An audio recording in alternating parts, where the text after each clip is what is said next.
Sports has come to Foley Field in Bloomfield for the 65th meeting between the Bloomfield Bengals and the Montclair Mounties. Hello again, everyone. I'm Matt Lachlan. Along with me, the doctor, Al Reynoso. Steve Tober is on hand. He'll be joining us in just a few moments. On behalf of the staff and management at TV3, we'd like to extend our very best to you and yours for a safe and happy holiday season. And Al, when you talk about Thanksgiving Day rivalries, more and more those games are not significant. Conferences have changed. The traditional rivalries have gone by the boards. But when you talk about Montclair and Bloomfield, you're talking about a rivalry that goes back to 1922. Well, it's an intense rivalry, Matt, and Montclair has the edge. But, you know, these kids have had a rough season, and the ball game comes down to, the season comes down to the big one on Thanksgiving. And the talk around Bloomfield is, you got to beat Montclair. And the talk in Montclair is, hey, we got to win Bloomfield on Thanksgiving. It is a big game. Crowd still filing in here to Foley Field. We expect a large crowd on hand. This is an important game because both teams are coming off losing seasons. Montclair has already guaranteed themselves a winning season. They come in at 5-3. Bloomfield needs this game to ensure a winning season as they come in at 4-3-1. So there's a lot on the line, not only for this year to end it in a fine fashion, but a little bit of a springboard for next year to continue the success of this season. Absolutely, Matt. You know, that Bloomfield has brought the program back. It's been a long process, and the game is very, very big for them, not only for the success of this season, but as you said, kick off the next season with the youngsters on their club. Montclair, a very, very unusual situation. They had a losing season last year. They brought it back this year, and this is a big game for them also. The Mounties hope to go to 6-3 with the win. They will look to one of their seniors, the man who leads them in rushing, Jace Brooks. Jace Brooks, an outstanding back. As you said, he leads the club in rushing, has 6 touchdowns, but he is a blazer. He has outstanding speed. He is a track sprinter, and he is going to be a factor. If Bloomfield's going to win the game, they've got to shut down that speed, not only for Jace Brooks, but for the entire Mountie ball club. All right, now Bloomfield, as we said, comes in at 4-3-1, looking for just their third winning season since 1978. Mike Carter is in his third year. He's built this program. The first year they won 1 game, last year 2 wins, hoping to have the winning season this year. One of the players who's been with him from the beginning, concluding his career now as a senior, is Steve Ganji. Steve Ganji has been there. He's a blue-chip player, outstanding defensive end, leads the club in receptions, and he's been there. He started as a sophomore. They won 1 game. He started as a junior. They won 2 games. Here he is his senior year in a big ball game, and I expect to see him play his heart out there this morning. The weather has cooperated all year long. Today is by far the coldest day of the year. It's extremely cold. Wind chill factor somewhere in the 20s. What kind of an effect will that have on the game? Well, I'll tell you, Matt, the game is so big that once the adrenaline starts pumping, these kids won't feel any of the cold. It may be a factor in handling the ball. The club that pitches a lot, the club that throws a lot may be affected by the cold weather. But as far as the kids out there in the game, they won't even have an idea that it's cold. They're just out there playing their hearts out in this big ball game.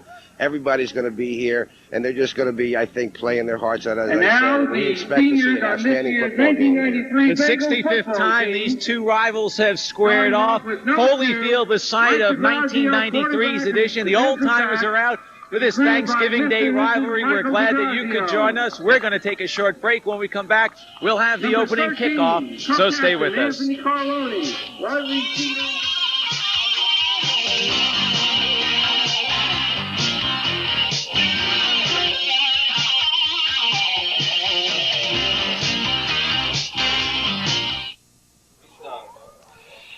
A cold Thanksgiving morning has greeted us here at Foley Field in Bloomfield. Welcome back, everyone. Matt Lachlan, along with Al Reynoso. As I mentioned, our colleague Steve Tober also on hand today, and Steve is going to try to stay warm down along the field. Steve?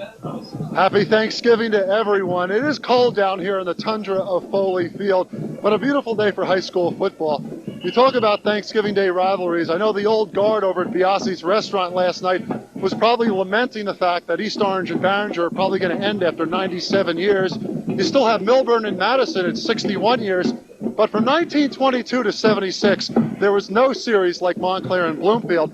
It's the 20th anniversary of the 1973 game when an apparent incomplete pass was ruled a touchdown for Jack Clawberg and the Bloomfield Bengals in a 15-12 Bengal victory over the Mounties.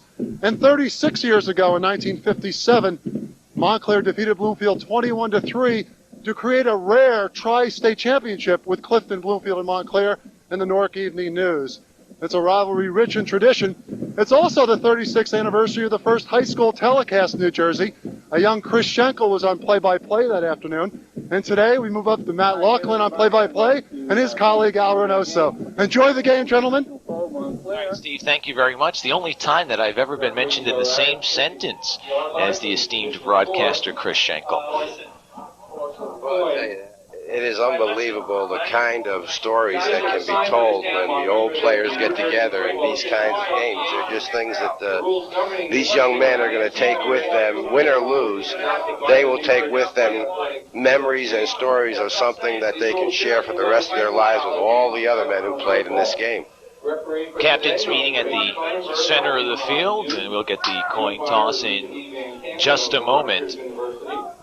Montclair 5-3, coming off a loss in their last outing to Eastside 16-7. Bloomfield 4-3-1, but the Bengals have dropped their last two to Eastside of Patterson, and then in their last outing to Bergen Catholic. The Mounties on the far sideline in the road white with the blue pants. The Bengals with the red jerseys and the gray pants.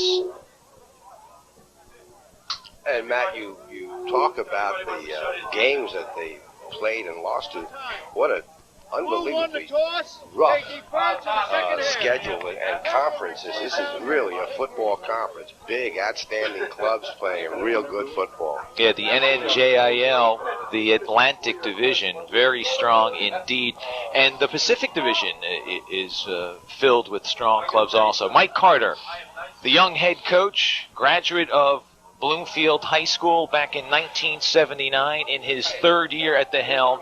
And in talking to him before the game, Al, when we were discussing some of the emotion, not only was it evident in his words, but it was evident in his voice that this is an awfully important game. It sure is. And, you know, he said that the other day they pulled out the films of the 1973 game that Steve was talking about, and it was an unbelievable game in terms of the fact that there were fans all over this place ringing around the stadium, and the kids said, wow, they really did get 12 and 15,000 people in here at ball games, and it's a big, big game for him. And you know, one of the things that we discussed also about the emotion was the fact that the late Sam Cavallaro was coaching in that ball game and took this club to 2 state finals.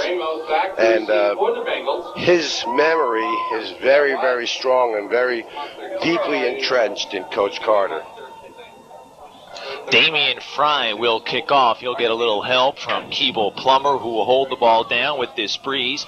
Back deep to receive the kick for Bloomfield are Ben Ramos and Mike Nazaretto. There is a breeze blowing, and it will be at the back of the Mounties here in the first quarter. How about these two guys who catch the ball?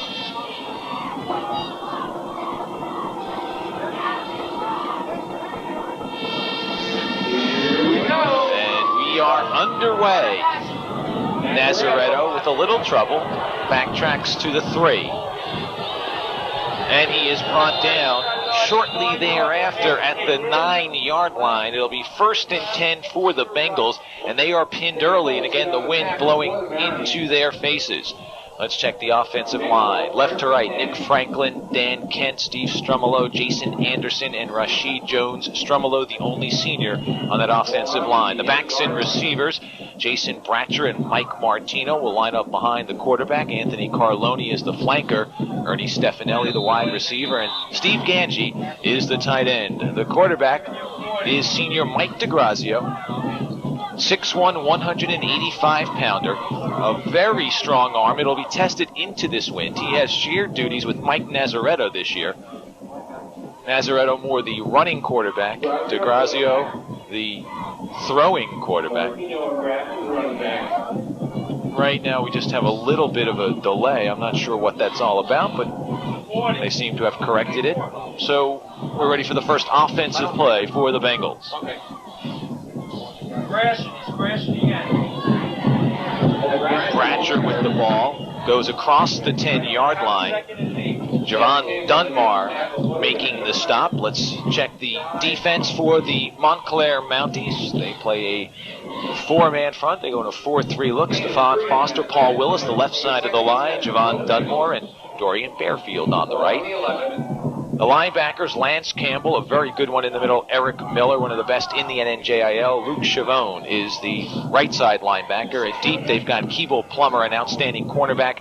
Henry Cook, Joe Campbell, and Khalil Cunningham. This time it is Martino. Martino across the 15-yard line, or just up to the 15-yard line. It'll be third down and short. Martino entered the game as the leading ball carrier for this club. 93 carries, 624 yards, 7 touchdowns for the junior. This is a young team as Mike Carter looks on, getting the call from the coaches upstairs. A lot of those seniors, we mentioned Ganji, one of them, part of that rebuilding program. 3 years ago, they won just one game.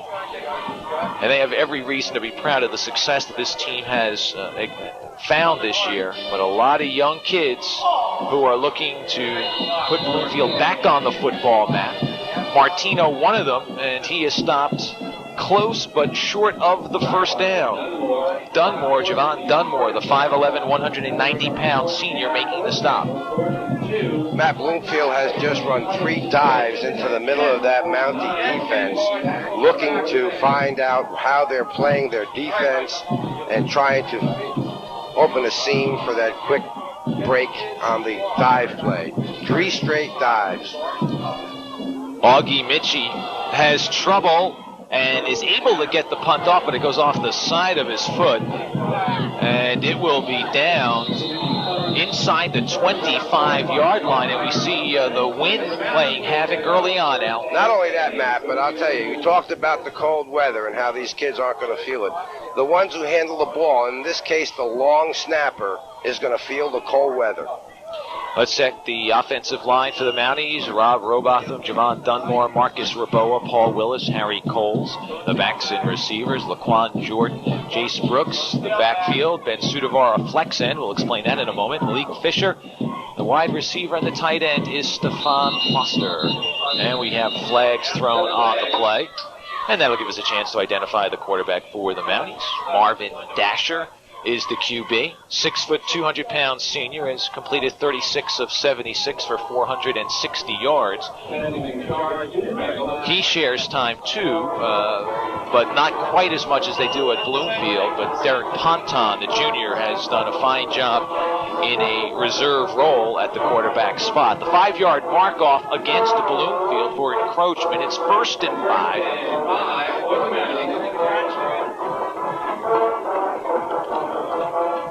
Brooks going right side, and Brooks continues to move down to the 10-yard line. A good example, Al Reynoso, of not stopping until the whistle blows.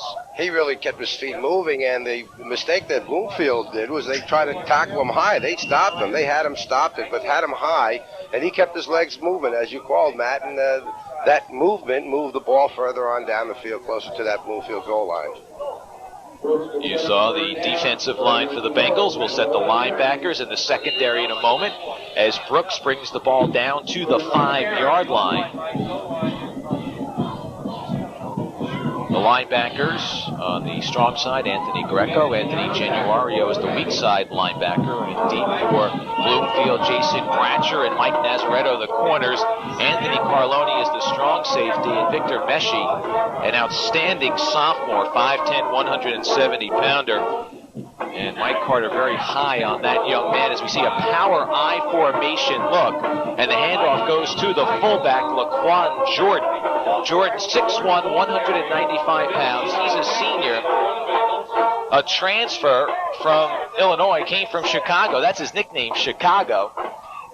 Only 1 year of football with the Mounties. Ed Labita, the first-year head coach, but longtime assistant for Montclair, says hey, he's one of the very best fullbacks I've seen. And Ed was for 22 years an assistant coach, so he's seen some great players come through the program.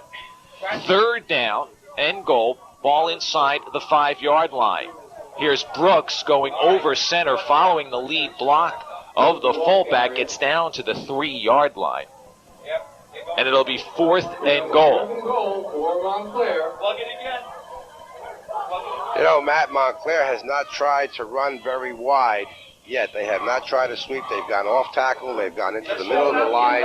Both of these clubs rely heavily on the size of their forward walls. Bloomfield has a huge front line, and so does Montclair. Let's see how they go. Big splits in the line for Montclair. Jordan gets the pitch, has some blockers, looks to get outside, and he gets it. A 3-yard touchdown run for Laquan Jordan. And Montclair has jumped down to a 6-0 lead with 6:55 to play in the first quarter. Let's take a look. We talked about how Montclair has gone inside. They have not run wide. They do an excellent job of running wide against Bloomfield. The Bloomfield corners never came up to contain and force that play back into the pursuit. They got the corner, and they got the touchdown. The extra point try is no good by Fry. And so with 6:55 remaining in the first quarter. Again, we talked about how the cold weather will affect the ball handlers. Not so much the backs, but the snappers on long punts, the snappers for extra points, and the holders on extra points. That young man has to catch the ball in the cold weather, handle it, put it down correctly, and then the kicker kicks it through. That time Montclair could not execute, and I have no question in my mind, having played center for a long time, that the cold weather is a big factor for snapping long, for field goals, snapping for punts, and there you see the Montclair scoring drive. 5 plays, 24 yards. They didn't have too far to go. That critical turnover or that critical miscue by Bloomfield gave Montclair the ball in striking territory, and they took advantage of it and put 6 up on the board. Fry to kick off for the second time. Nazaretto from the 10-yard line has a lane up the middle and is brought down as he gets up to the 23-yard line. So better field position for the Bengals. And let's see what they do on their second possession, as they were stymied the first time by the Montclair Mounties. Remember on that last series, Bloomfield ran 3 dives into the line, looking to go between the guard and tackle. Let's see if they concentrate on the same area. They do execute the fake after handing the ball off. They do run to the sideline with the quarterback and the pitch man. Joe Riley, Anthony Carlone come split to the left. I formation look for the Bengals. Ganji, the tight end, to the far side. Here's a quick pitch to Bratcher. Bratcher following the block of Ganji and Rashid Jones. Picks up about 6. It'll be 2nd down and 4. Good job that time picking up critical yardage on first down. As you know, first down is the big play. You get 5 or 6 on first down, and second and third down are easy. Bratcher, second leading ball carrier coming into this game. 58 carries, 300 yards, 2 touchdowns. He too is a junior. 5'11", 180-pounder. He and Martino in the backfield. DeGrazio pitches to Bratcher. And Bratcher has the first down. At least it looks like from this angle that he has picked up the first down. Very close. The officials have called timeout for a measurement. If they don't make it, they just missed. I think he's got it. Let's take a look.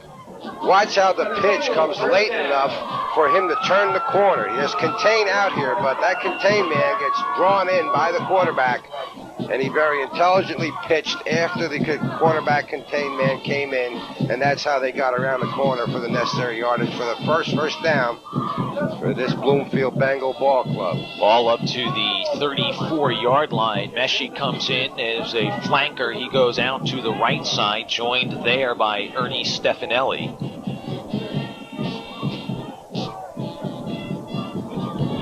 Again, Bratcher on the pitch as DeGrazio was nailed by Dunmore.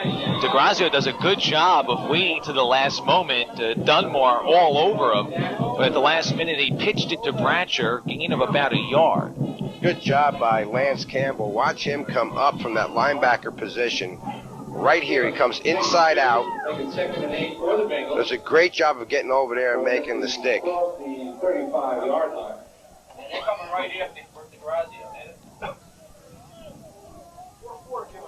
DeGrazio on second down. 52's killing us. You guys inside. Ball on the ground. The fumble recovered by the Mounties. The turnover goes to Montclair. Javon Dunmore, who has played a whale of a game in the early going, comes up with the fumble recovery.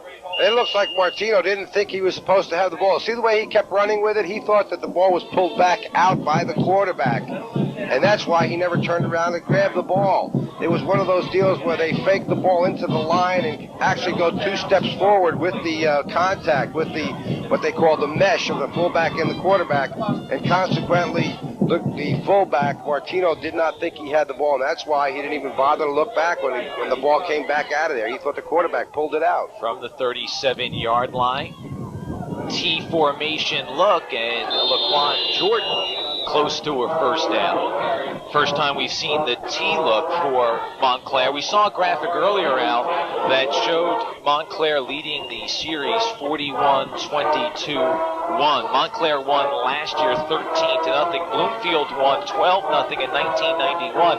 Before that, though, Bloomfield had not won since 1974. The series had been interrupted as the teams left conferences and moved on to separate conferences, but now back in the NNJIL. So you see the measurement taking place, and Jordan was just short by about a yard. We saw a shot a moment ago of Ed Labita. There he is. First-year head coach. When Jack Davies stepped down 2 years ago, actually I guess it's now 3 seasons ago, at the end of Jack's campaign, Ed stepped down after 21 years as an assistant coach. And then Len Rivers took over the program, and Len has moved on to Lakewood, and Len left late this summer to take over the Lakewood program, and Montclair Board of Education. The superintendent of schools turned toward longtime assistant coach Ed Labita to take over. It was supposed to be on an interim basis, but now there's talk that perhaps he will be given the opportunity to come back next year. He's having a whale of a year. He says he's really enjoying it, and perhaps he will be back next year. Namavong was the ball carrier. Toy Namavong picked up the first down. It's 1st and 10 for Montclair at the 23-yard line. Here's Jordan. Jordan breaks a tackle and is driven out of bounds near the first down. Montclair can just keep coming in with running backs out. Boy, they certainly, we talked about how they haven't swept too much. Now watch how they sweep this time and get outside. Watch the containment Nazaretto come up here and take a shot and not make any impact on the tackle. You've got a hit and a wrap in there as we have a timeout. Bloomfield wants to talk over this defensive situation. Their corners are not containing. They have not had a good defensive effort so far in the ball game. Montclair has had their way in the interior of the line, pushing around that Bengal defense, and they're going to have to stiffen up a little bit, and I think that Coach Mike Carter recognized that, got out there on the timeout. He's not happy as we look at Ed Labita, but Mike Carter is not happy with his defense. It'll be 2nd down and about a yard.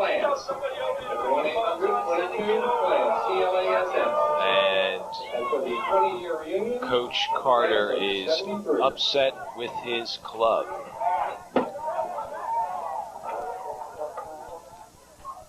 As we watch the Montclair huddle, and I'm sure that what Coach Labita is saying to those fellows is, hey, just keep it up, doing the right thing.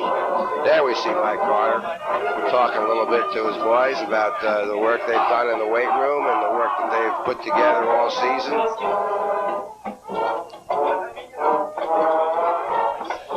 You saw Mike's record again. That reflects the struggles of the first 2 years as they rebuild the program here. But 4-3-1 this season. 2nd down and short. And a good job as Jace Brooks is brought down in the backfield. Dan Gray shooting through, making the stop for a loss on the play. It'll be 3rd down and 4. Let's take a look at Gray as he comes flying across right on the snap.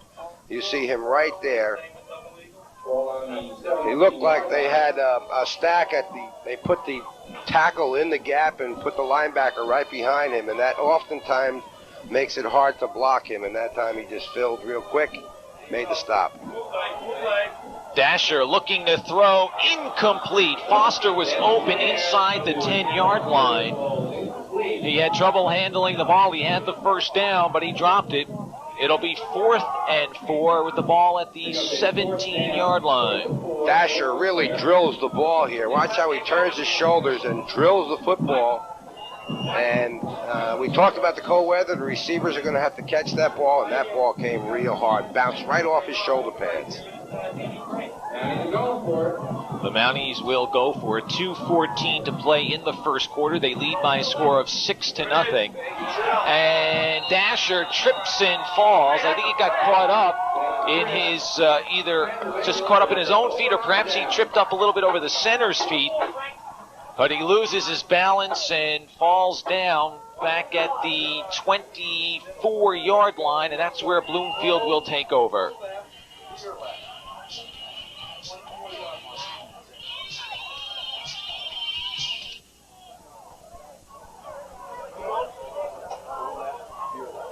All right, now, settle them down. We can get the other guy back in.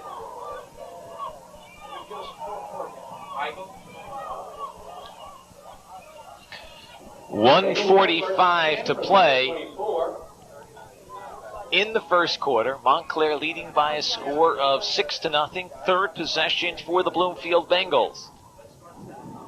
That's the play they wanted to run. That's the play that they fumbled the ball on. They give to the fullback, but there's a flag, and it's probably holding in the middle of the line. You know, Matt, we talked about how Dasher lost his balance. Somebody on that Bloomfield Bengal defense just crashed across the line of scrimmage, put a lot of penetration in there, fouled up the guards that were pulling, and all that entanglement caused the quarterback to fall down with the ball. The penalty is holding against Bloomfield. The ball is marked back to the 18-yard line. Well, so far, Bloomfield has been shooting themselves in the foot. They had the bad snap on the punt that resulted in an eventual Montclair touchdown. Now, when they stop Montclair on a drive with good defense, they shoot themselves in the foot again by coming up with a 15-yard holding penalty, a 10-yard holding penalty.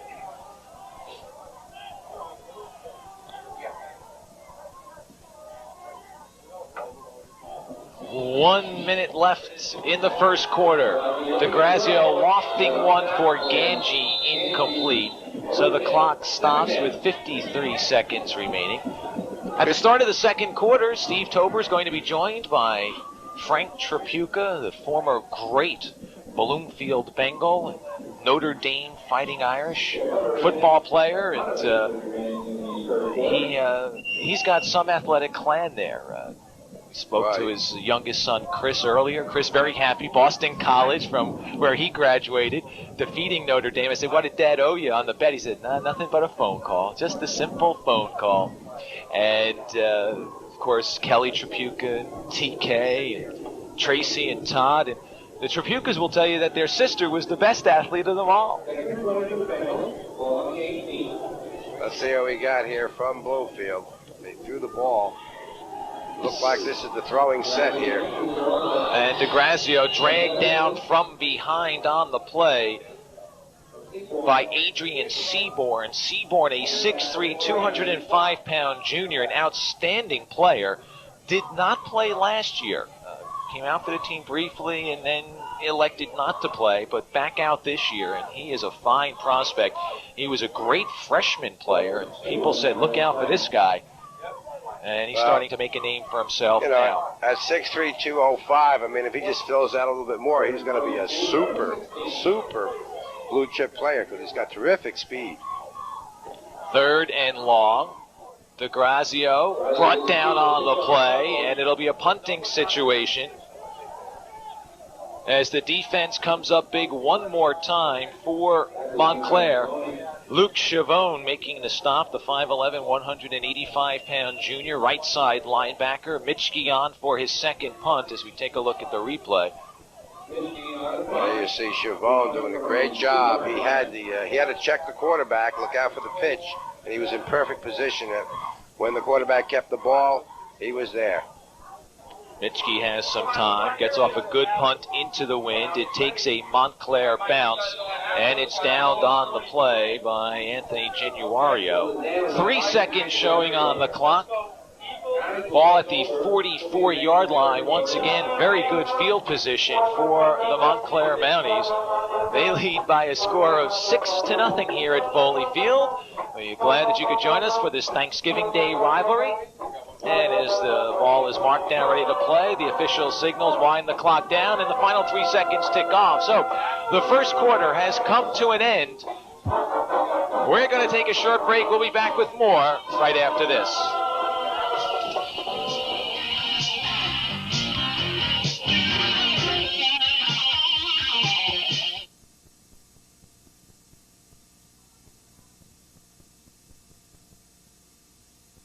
We're back at Foley Field in Bloomfield, 6-0 Montclair leading. Steve Tober, I'm joined by Frank Trapuka, class of 45, 44 football team under Bill Foley. And Frank, you remember so many of these Montclair Bloomfield football games. Well, this was used to be a great rivalry. Of course, it started back in 1920. My God, there used to be 16,000 people at this game every Thanksgiving Day. Of course, in 57, a tri-state championship team with Clifton. In 73, it's the 20th anniversary of that infamous incomplete pass. That was maybe an incomplete pass? Yeah, that was TK's year. TK and young Berra, Yogi's younger boy, right down in this end zone here to our left. Of course, it was, we won it, so we were happy as hell. And but actually in the films later on, they saw that it was one of those deals that bounced off the ground and came down in the tight end's hands, and he jumped up like it was a touchdown, and they gave it to us. Of course, when you played at Bloomfield, going back under Bill Foley, the great rivalry with Montclair, maybe only surpassed by Barringer and East Orange in terms of length. Yes, Barringer and East Orange, the only one that's longer than ours. And of course, my senior year, we ended up blowing the state championship against Montclair. We went up to Montclair and got beat. We were 8-0 up to that time. And we got beat on Thanksgiving Day, and of course, that was a very disheartening Thanksgiving Day. Of course, Notre Dame, Denver Broncos, you had a long professional football career. Some people may not realize that. Yeah, 15 years. 4 years with the Chicago Cardinals. They were then the Chicago Cardinals, now the Arizona Cardinals. Then 7 years up in Saskatchewan, and then 4 years with the Denver Broncos. And, of course, sons, Mark, TK, Tracy, Chris, Kelly, Todd, we go on, his daughter Heather. It's a big sports family. Yeah, of course, Todd has the distinction of playing against Montclair 3 times and beating him 3 times. So he's the only one that can brag about that. Frank Trapuka, I want to thank you very much for coming by. Good luck in the future with you. Pleasure's all mine. Have a good Thanksgiving. And back upstairs to Matt and Al. All right, Steve, thank you very much. Always good to hear from Frank Trapuka. Good man, always interested in athletics. It's 4th down and short, and on the keeper, Marvin Dasher has picked up the first down. Montclair driving, the ball at the 32-yard line, just underway in the second quarter. The Mounties lead by a score of 6-0. What a great job by Dasher. He went on a quick count in a critical 4th and 1 situation, went with the quarterback sneak on a quick count, caught Bloomfield on their heels. One man in the backfield. That's Namavon. Brooks has come out way wide to the left. Dasher wants to go to the air, has time, now tries to step up and is brought down by Ganji. Good job on the part of that secondary, forcing Dasher to have to step up and run, and Ganji will get credited with a sack, and Ganji will get the accolades, but that secondary did its job, Al. They sure did. Montclair spread things out, put 2 real wide outs, and tried to sneak the tight end into the middle of the field, but I think it was very, very well scouted by Bloomfield. And as you said, the coverage caused the sack. We'll check first quarter statistics in just a moment. Here's the pitch to Jace Brooks. Brooks cutting back against the grain. Brought down at the 29-yard line. Brooks injured a shoulder in the Paramus game, but showing no ill effects of that. That was 2 weeks ago. Banged up a little bit, but still no problem. Quickly, let's take a look at the first quarter statistics. And Montclair had that short drive of 24 yards for the touchdown, so the stats a little deceiving in that they show an even game, but Montclair taking advantage of the poor punt due to the bad snap, and they lead 6-0. Looking way downfield is Dasher, touchdown. He's got Malik Fisher for the score. What a great job by Dasher releasing that ball. Had a lot of pressure. He really got whacked after he released the ball. And a beautiful pattern downfield. The ball was thrown just beyond the outstretched hands of the defender. Let's take a look at it. And watch the end of the play out, because Dasher gets unloaded on it and he is hurt. Well, he got sacked. He got racked right there, but he delivered the ball, number 21 downfield on the touchdown. Malik Fisher, the 5'11", 180-pound senior. Sure-handed receiver, went down, caught the ball, big touchdown. But I'll tell you, Dasher had the boom lowered on him right after he released the ball. Not sure that he saw it coming. I think he kind of had to feel it, because it came from his right side. And he's right-handed, so that his shoulders will be turned a little bit that way. So I think he saw it coming and released the ball perfectly for the strike, the big touchdown. And when I say big touchdown, because we're talking about a 2-touchdown ball game now, and if Bloomfield doesn't come back, it could be a long morning here on Thanksgiving. 24-yard touchdown pass from Dasher to Fisher. But again, the concern for Montclair is the status of Marvin Dasher. He was sandwiched on the play. Steve Strumolo was the top slice of bread. I'm not sure who was the bottom slice of the bread, but Dasher shaken up and obviously needing help to get off. Can't put any pressure on that right leg or right ankle. And so we will probably see Derek Ponton come in. That is not an unfamiliar role for Ponton. Dasher got injured in the Passaic game, was blindsided and injured, and Ponton came in and drove the team down the field for a score. We saw Ponton last year. Or just drove the team down the field, excuse me. Yeah, we saw Ponton play a lot last year when they were kind of rotating the quarterbacks under Coach Lenny Rivers. Montclair lost that game 21-0. So it was not a score, but he came in, drove them down the field, and did well. Timeout called by Montclair. 8:24 to go in the first half. Matt Lachlan, Al Reynoso, and Steve Tober here at Foley Field for the 65th renewal of this rivalry. But only the second time since 1976 that they've played on Thanksgiving. Last year we were over at Woodman Field for the first renewal since 1976. Montclair won that game by a score of 13-0 on a dreary day, if you recall, Al. It wasn't nearly as cold, but it was rainy and overcast. And each team came in with a losing record, and there just wasn't much excitement in the air. But far different today as you take a look at the crowd here at Foley Field. And don't be misled. You'll see pockets of empty bleachers. This is a very big facility, and a large crowd can still look kind of small at Foley Field. Well, it is a huge stadium, Matt. The far side, the Montclair side, is filled in those little bleachers they have across the way. Ponton is in at quarterback as the Mounties will go for two with the score 12-0. He looks to throw, throws it good. Let's see. Yes, the official signal. It is a completed pass to Foster for the 2-point conversion. Boy, that was exactly like the play that they were talking about at the end of the quarter with Frank Trapuka. The end, the tight end came down and just the ball was drilled in there, and did it bounce off the turf or not? Well, of course, in those days they didn't have the instant replay like we have. But there you see the ball was very close to the ground, but he cradled it in and it was good. So they got 2 points. The interesting point about that game that people talk about, again, Bloomfield will forever take it as a victory, and they'll not claim anything other than it was a completed pass, although Frank did admit that the film showed that it was an incompleted pass, and Montclair will forever feel that they should have won that game. But Montclair still drove down the field on Bloomfield and wound up being stopped at the 5-yard line. So the Mounties came right back despite the call going against them. try to kick off. Nazaretto and Ramos back to kick. Short kick into the wind. Carloni at the 25-yard line squeezes through.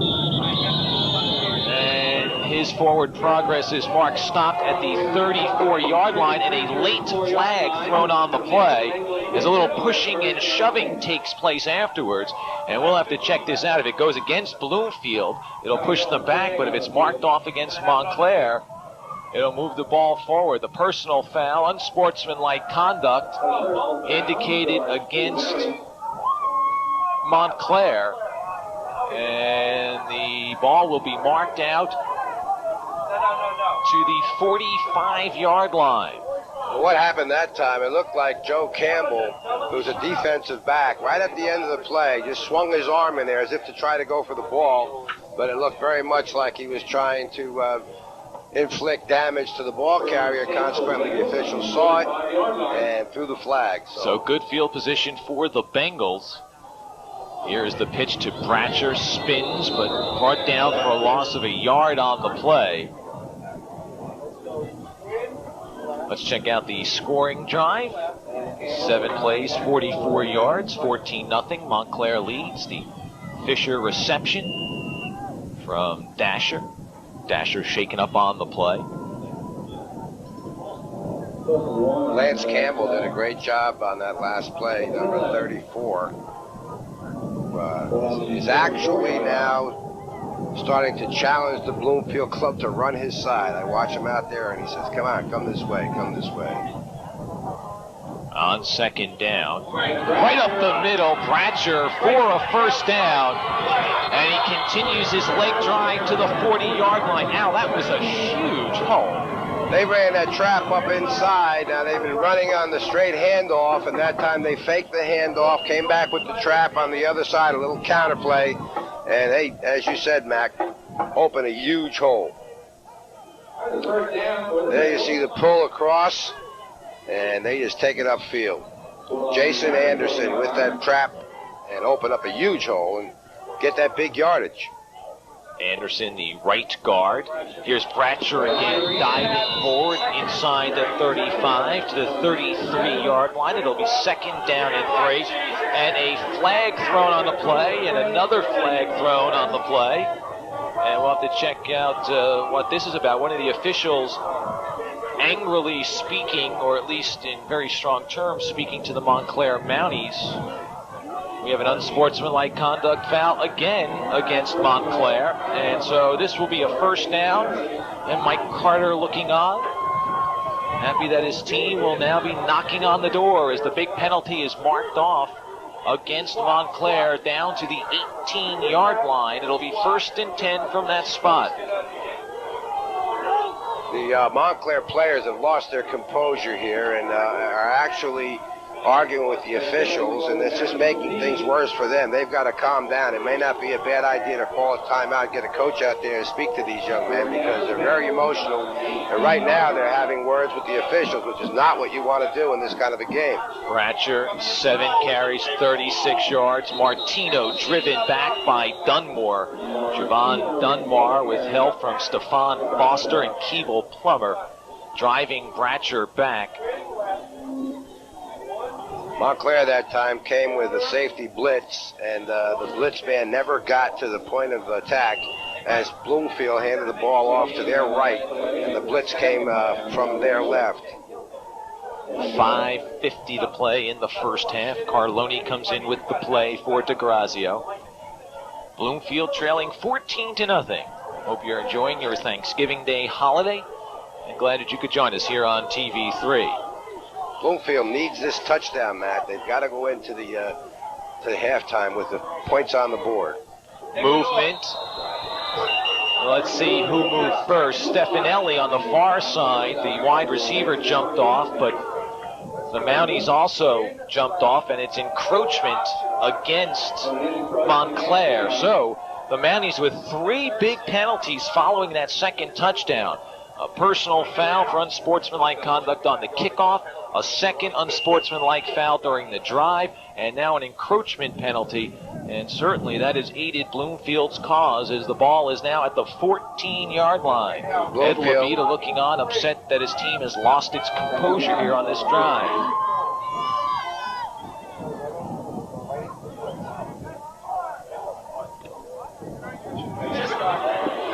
DeGrazio cuts it inside. The ball comes free. Let's see if there was a whistle or not. Was he down?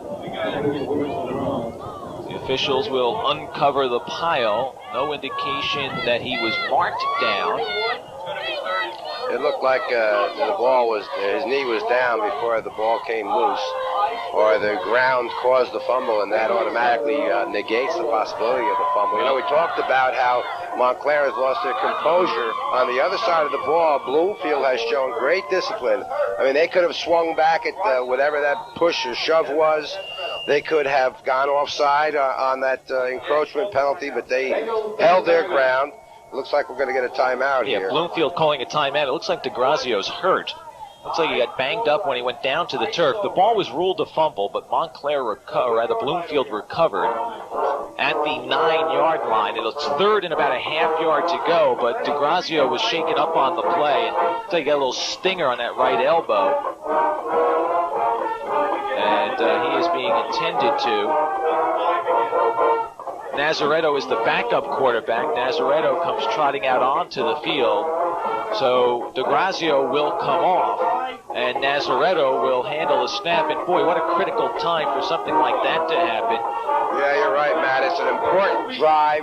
They've taken advantage of the fact that they have controlled themselves and had good discipline. They have not argued back or swung back in case of these unsportsmanlikes. They were stayed on side with good discipline on that encroachment penalty. And now, in this critical drive with the time running down at the end of the half, they have to change quarterbacks. And again, it's cold out there, and we're going to have to handle that snap and get a play off, and this is going to be very, very important. That is the real problem. Quarterback who's cold. Nazaretto, again, has shared time all year long with DeGrazio. But this circumstance makes it difficult. Third and short. And it's Bratcher spinning forward for the first down to the 6-yard line. Jason Bratcher having a good afternoon thus far, leading Bloomfield on the ground. 4:40 to play in the first half, and Montclair is backed up against its own doorstep. Bratcher, the second man through on that play. He came with a little isolation with the first man taking a fake and looking to block the linebacker. Let's see what we get this time. I think they'll stay inside. They like to run inside.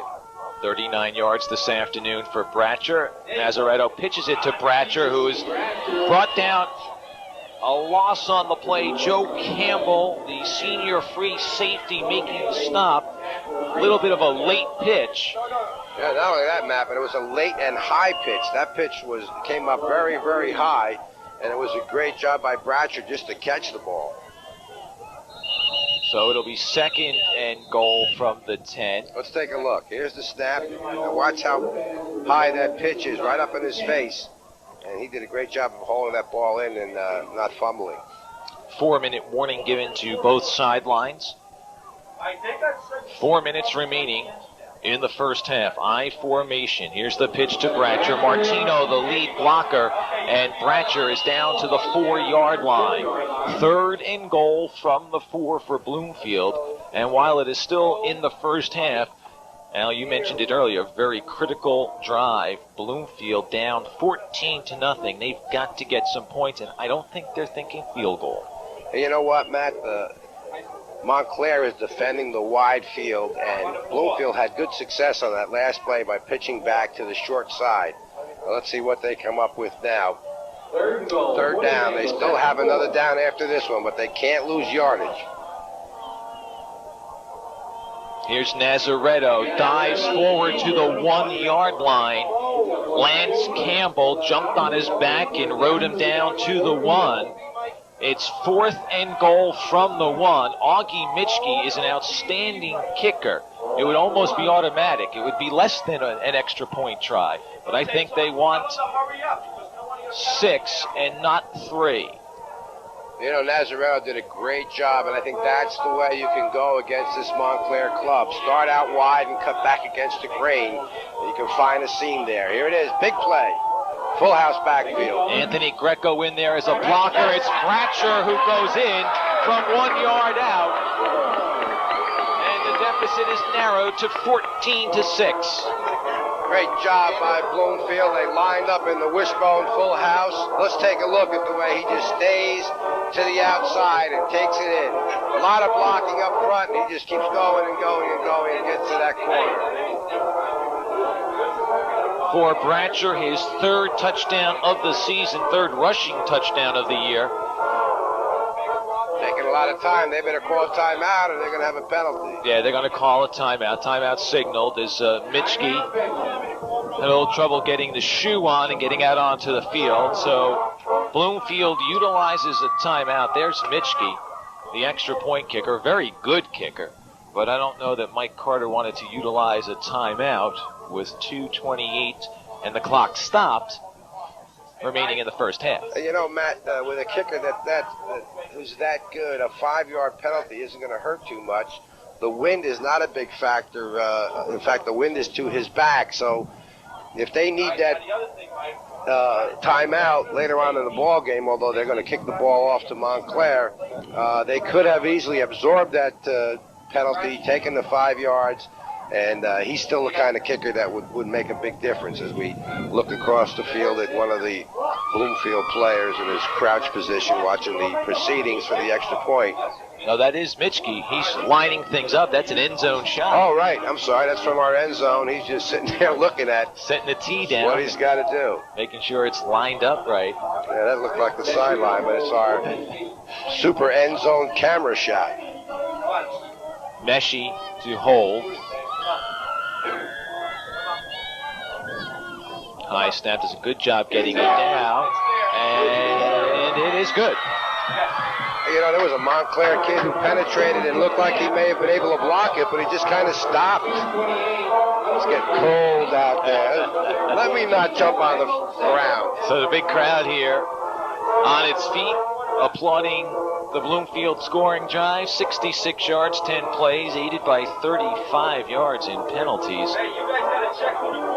Big touchdown for Bloomfield. They're only down by 1 touchdown now, and if they can just shut down the Mounties on this kickoff and ensuing drive, they could go in down by 1 touchdown, and it won't be as bad as a 2-touchdown deficit. And remember that Marvin Dasher, the quarterback, shaken up for Montclair. The word from the sideline is that they hope to be able to get him back into the ballgame. Yes, it is an ankle injury, but again, they'll work on him in the warmth of the locker room. I don't think we'll see him on this drive necessarily. We'll probably see Derek Ponton. But don't forget, Montclair has terrific speed, and they are a big play team. And one of the things that Bloomfield has concentrated on is not giving up the home run. This is a home run situation. You've got outstanding speed, waiting to receive the kickoff. If they kick the ball deep to one of those deep receivers who have that kind of speed, it could be a difficult situation to cover and get down and make that hit. Mitchke to kick off. Plummer back to the 3-yard line. Keeble Plummer with a burst. The last thing Bloomfield wanted to see happen was Keeble Plummer run the ball right up the middle, steps back inside, and is brought down at the 15-yard line. Well, we called it, Matt. You have to be very careful with a big play or a home run offense like this Montclair team has. There's a flag on the field, and there may have been a clip. I saw some questionable contact by some of the Montclair players. This one occurred after the ball passed them. Let's take a look at this run, though. Boy, he breaks the seam here. The ball's kicked to the corner. He almost goes back to the goal line. And now watch him break it right there. There's the seam, and now he's gone. And the only guy left was the kicker, the safety. He just never went downfield. He stayed and waited and waited and waited. And further on back upfield is where that flag came down. Let's see what that flag was for as the officials talk it over. We got a goal line shot of how that run operated, how it broke, where the hole was in that little wedge they set up. And boy, I'll tell you, he put on some speed. And Bloomfield very intelligently just had their kicker standing there waiting. All he did was kick the ball and stand there, not go downfield. And he was the safety that slowed things up for that tackle. Okay, there's holding and a clip. The clip is refused. And the holding penalty. And the only reason I would assume that the clip was refused because it probably occurred farther downfield. And each penalty marked from the spot where it occurred. So the spot of the foul. That's it. So the hold occurred a little closer to midfield. So they moved the ball back anyway to the 41-yard line. Still good field position for the Mounties. But Ponton has trouble with the snap. We talked about the problem that Nazaretto might have had coming in cold off the bench. He had no problem at all replacing the injured DeGrazio. But Ponton there showing a little trouble handling the snap. It is a loss on the play of about 5. It'll be 2nd down and 15. 1:41 left on the clock. Montclair might be wanting to throw the ball. Ponton can throw. Let's see how Bloomfield defends it. Ben Sudavar, the flex end, comes out to the left side. Malik Fisher is out to the right. Pressure from Bratcher. And the ball incomplete for Foster. Bratcher came in to level Ponton. Ponton's okay.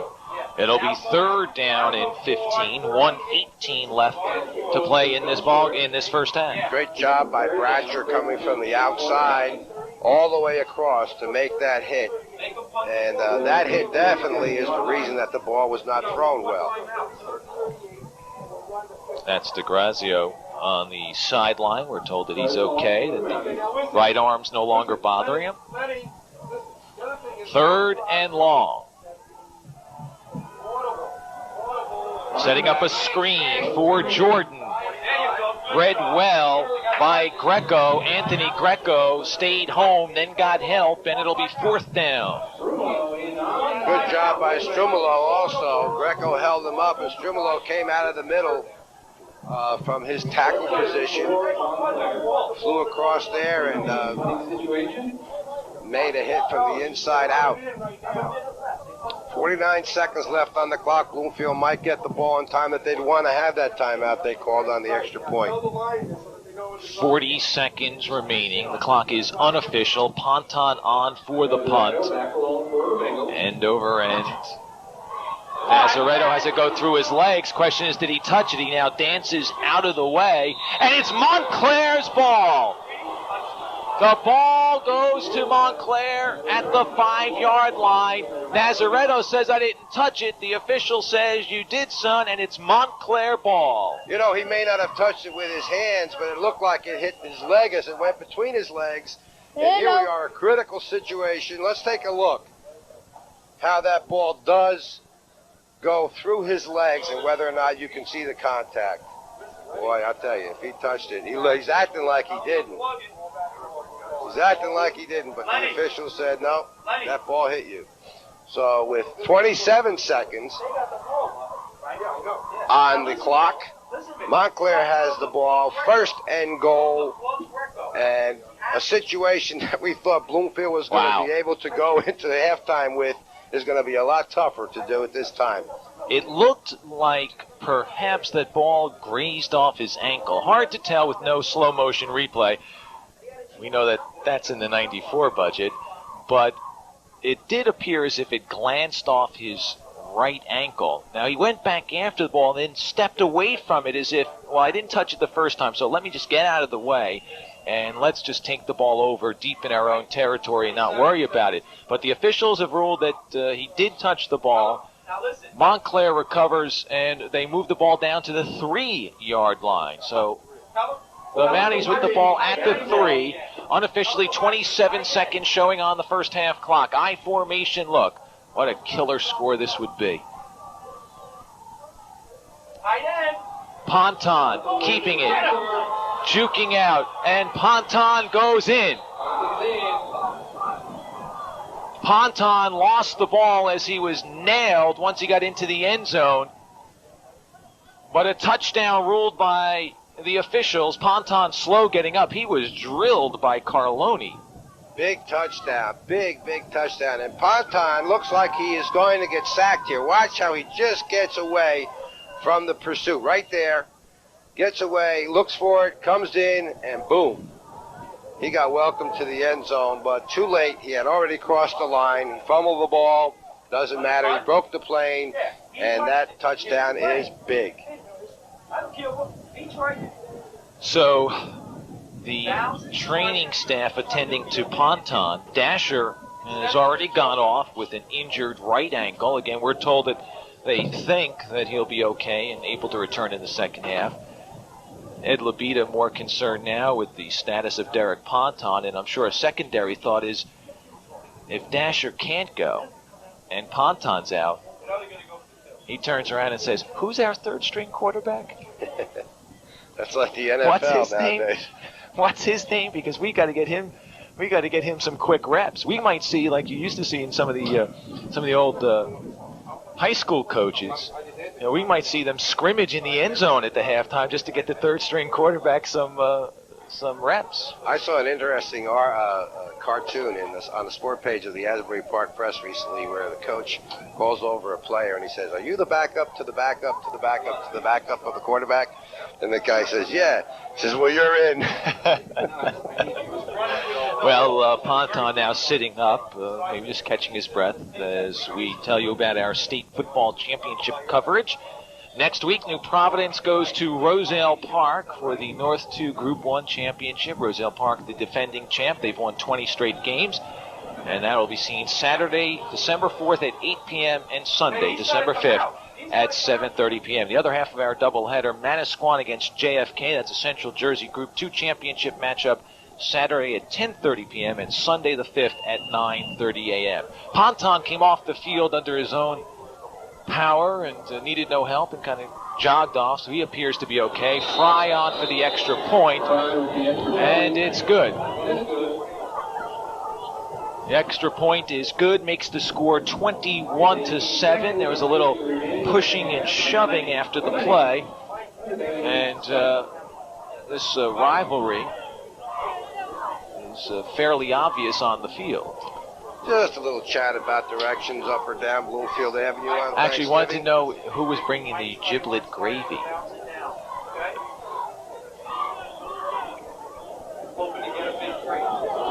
It's amazing to see these kids, what they do to try to keep warm on the sideline.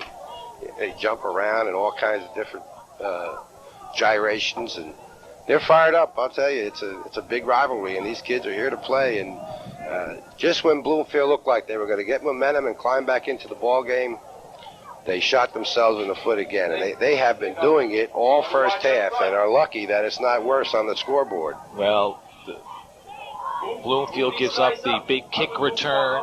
Then they stiffen defensively, aided by a penalty on that return. It looks like they're going to get the ball back, have some momentum going in, down 14-7, and then the mishandle of the punt. And Montclair takes advantage and now leads 21-7. High short kick. Ramos from the 21 and is wrapped up at the 28-yard line. The clock is unofficial. It shows 13 seconds remaining. And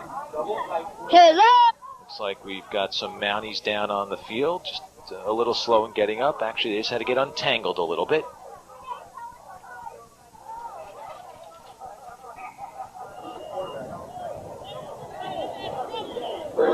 DeGrazio back out there for Bloomfield at quarterback. And let's see if they're going to try to get one more play off. No, they will not have the opportunity to, as the first half has come to an end. So Montclair scores late following a turnover on the mishandling of the punt. That gives them a huge amount of emotion and momentum as they go into the locker room. They lead at the half 21-7 in this, the 65th annual matchup between Montclair and Bloomfield. We're going to take a short break. We'll come back with more right after this. By a score of 21-7 in just a few moments, we'll take a look at some halftime statistics and hear from Steve Tober and Al Reynoso and get their thoughts on the first half of play. But right now, performing on the field, the Montclair High School Marching Band. And so let's give a little look and a listen on this Thanksgiving Day to the Montclair Mountie Marching Band. Next up is one fresh T-Rex party song featuring in color guard, Bang and Gong, Get It On.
Finale of this morning's show is the powerful Diana Ross hit, Ain't No Mountain High Enough.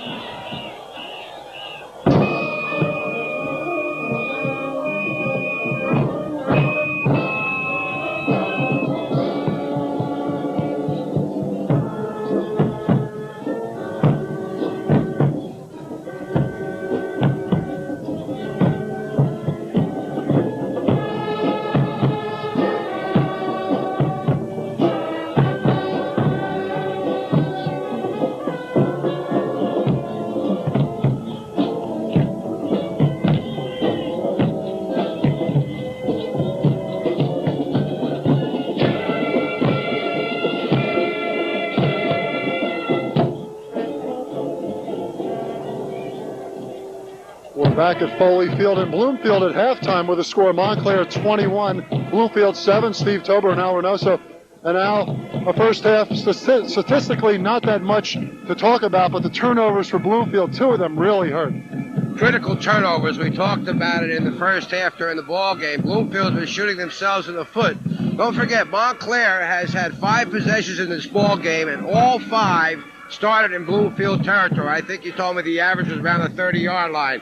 So when you give a club like Montclair the ball all 5 times in an average of your own 30-yard line, you're going to have to play some real tough defense to keep the score from being very bad against you. And Bloomfield has not been able to do that very, very well. They really have shot themselves in the foot by giving up the football too often.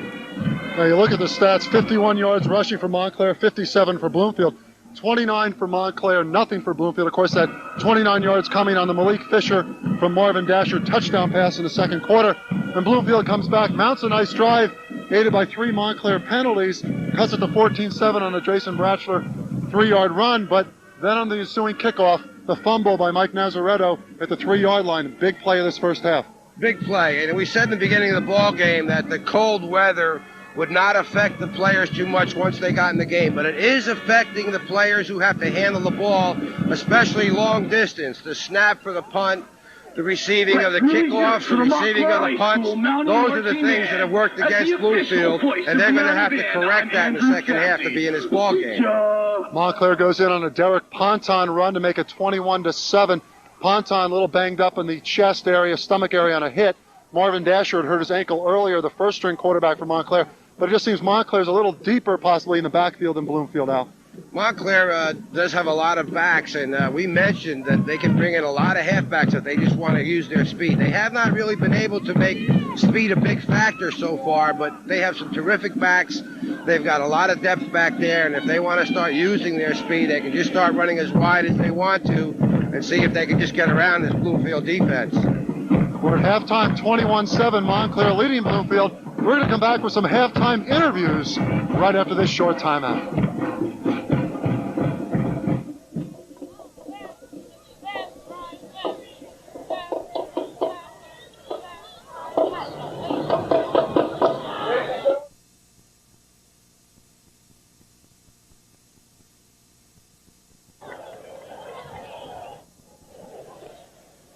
I hope you've enjoyed the Bloomfield Band. Steve Tober here at halftime. I'm joined by Butch Foster and Robert Haynes, two members of the 1957 Montclair team, which won a tri-state championship. And Butch Foster, you had a big game that day, and what was a tremendous rivalry between Montclair and Bloomfield back then.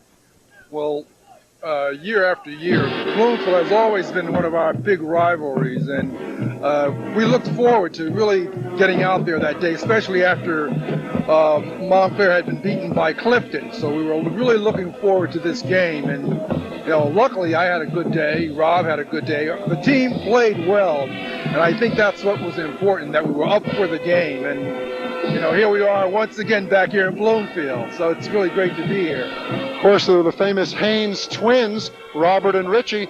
And Robert, Richie Haynes had been hurt 2 weeks before against Clifton. You scored a touchdown in the big 21-3 victory over Bloomfield on Thanksgiving Day.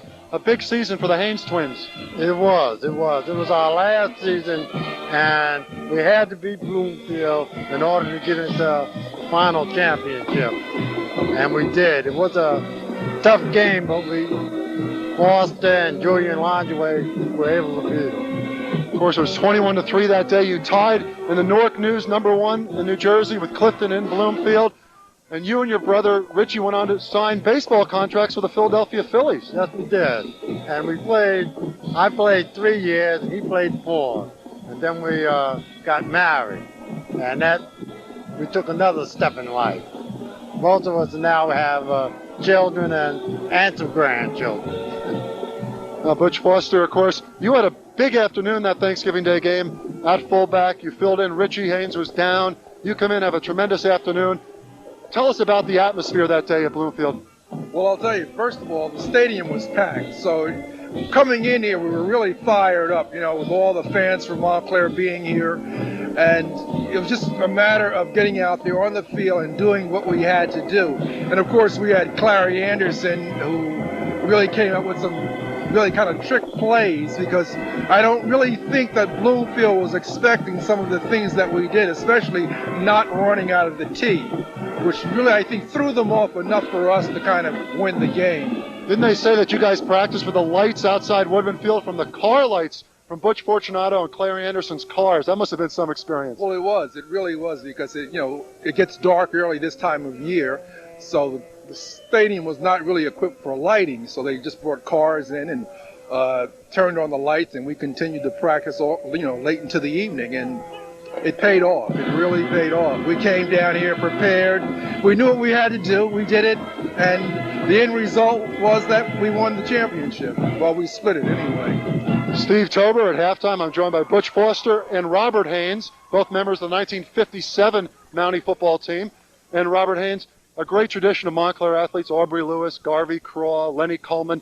You're just one of the many. It's quite a tradition to live up to, especially for the halfbacks. Yes, it is. Yes, it is. We had Bernie Peoples was also a halfback year before me. But we had always had some good halfbacks. I think Clary Anderson knew how to pick them. That's right. I want to thank Butch Foster and Robert Haynes for coming by at halftime. 21-7, Montclair leading Bloomfield. We're going to be back with third quarter action right after this short timeout.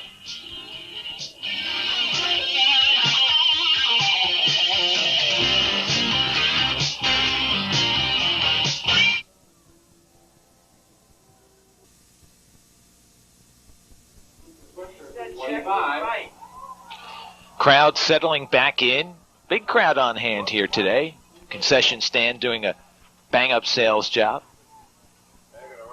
We're waiting for the kickoff. Let's do the 50-50. Coffee and hot chocolate, big crowd. Look at that guy there. Who is that? That's John Marcy, a lieutenant in the Bloomfield Police Department, on duty today. The ranking supervising officer today. Yes, and John, also known more to our TV3 viewers as soccer commentator on our soccer coverage, and John does a great job for us. One of the originals, he and Bob Lee, on the early calls of soccer on TV3. Augie Mitchke will kick off. The wind blows the ball off the tee. Bloomfield down 21-7. And at halftime, the talk in the Bloomfield locker room was, if we eliminate mistakes, we can win this game. But mistakes have hurt us. Mitchke kicking off for the Bengals. Let's go for that first play. 33. Jace Brooks returns the second half kickoff to the 30-yard line. Let's see who comes out at quarterback for Montclair. We were told that Dasher's ankle was being worked on and he might come back, but it looks like it's Ponton who comes out to start the second half. Montclair's drives today, well, they took advantage of that short punt after the poor snap, and they went 5 plays, 24 yards for the first touchdown. And those first and last touchdowns is the result of mistakes, and that's what the Bloomfield coaching staff was talking about. No mistakes, and we're in this ball game. Ponton was shaken up on that touchdown run that gave Montclair the 21-7 lead, but he's okay. The junior calling signals. And a flag on the play.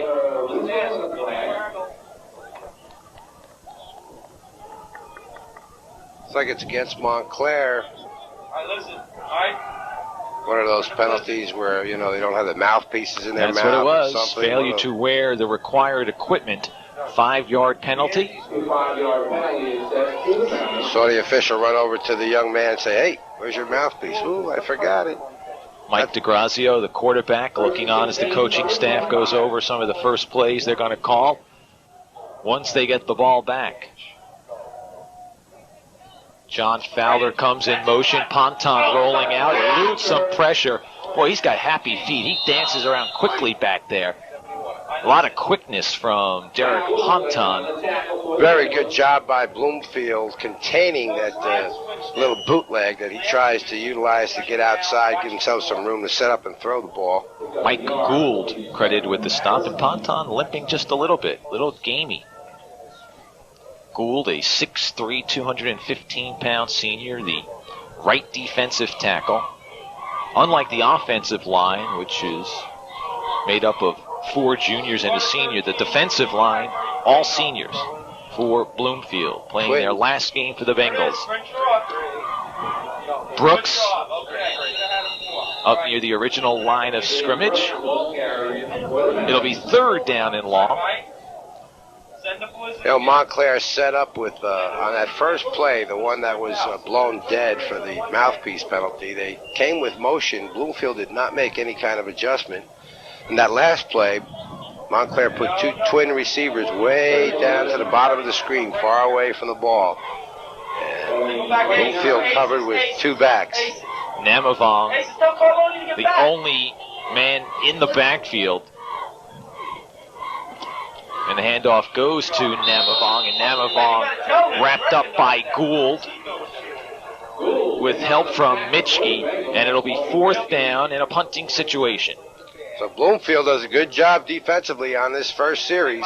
They should get the ball back. The last time they got the ball back, looking into the sun, Nazaretto fumbled it, gave the ball up on the 3-yard line. Montclair capitalized with a touchdown. Quick snap, and Ponton's punt up high in the air. The wind holds it up. It takes a little bit of a bounce for the Mounties, but Bloomfield will have excellent field position as it's grabbed out of the air by Chad Wilkinson at the 43-yard line, and that's where Bloomfield will take over. Just underway in the 3rd quarter, 21-7, Montclair on top, but the Bengals have great field position to start things off. It looked like the Grazios coming out to quarterback this Bengal club. Big drive. They've got to get down there and score. If not, they have to put the ball deep in Montclair territory, so they have a long way to go to come back and get it back again. The Bengals' only touchdown came after Montclair's 2nd touchdown. It was an impressive 10-play drive that got them back in the ball game, but that late touchdown by Montclair took a little of the wind out of the sails for the Bengals as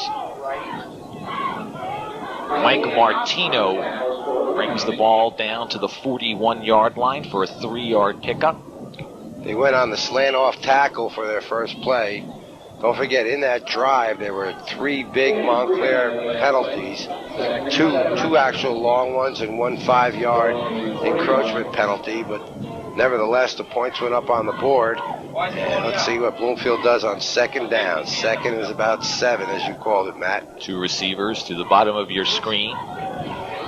pitch is interrupted on the play by Lance Campbell. Campbell came flying in from his linebacker spot and interrupted the pitch. Bloomfield fortunate to recover it at the 49-yard line. Jason Bratcher falling on it. Loss on the play. It's 3rd and long. Watch Campbell, boy. He's been really blitzing for most of the ball game and has been in the backfield. There he is from that outside linebacker position. Gets a piece of the quarterback's arm, and that, of course, makes it very difficult to get that pitch out there. Campbell, a senior, 5'8", 185-pounder. Could have been a running back, Ed Labita says, but they've got so many running backs that they've elected to use Campbell just as a defender. One thing that Ed Labita did was reinstitute the 2-platoon system that was so successful under Jack Davies. 3rd and long.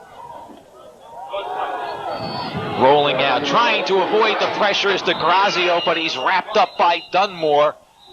Dunmore bringing DeGrazio down at the 40-yard line. It's 4th and long, and Javon Dunmore continues to play an excellent brand of ball here on Thanksgiving. Watch Dunmore come flying into the seam there, right there from his inside defensive position. Just hit the seam, and Montclair has done a terrific job on this first series against Montclair's offense. Mitchke back to punt. Has trouble with the snap. High punt. Bounces at the 31 and is knocked down by the Bengals. But a good job defensively, as you said, Al Reynoso, by both teams here at the start of the second half. Second possession with 6:13 to play in the third quarter for Montclair. Don't forget, Bloomfield fumbled that pitch and were very fortunate to recover their own fumble. Otherwise, Montclair would have gotten the ball a lot further upfield. Here they are further back upfield, their second possession. Let's see if they put together some offense this time. Weren't able to move the ball very well on their first possession in the second half. Movement by Gould, and you cannot jump back on sides in high school ball. It's an automatic 5-yard penalty. Encroachment is called. And it'll be 1st and 5. Mike Gould, a 6'3", 215-pound senior, reacted on the sound rather than the movement of the ball, and that caused a 5-yard penalty. So Montclair has the advantage of being in a 1st and 5 situation here on this second possession. Sudavar split to the right. Fisher to the left as you take a look at the penalties called today. Over the middle for tight end Foster. He's got a first down and he's into Bloomfield territory down to the 43-yard line. Good job by Montclair calling that play. The linebackers for Bloomfield were up very, very tight. One of them was on a blitz, so they just hit that vacated open area in the middle on the quick strike. Delivered the ball perfectly right into the midsection.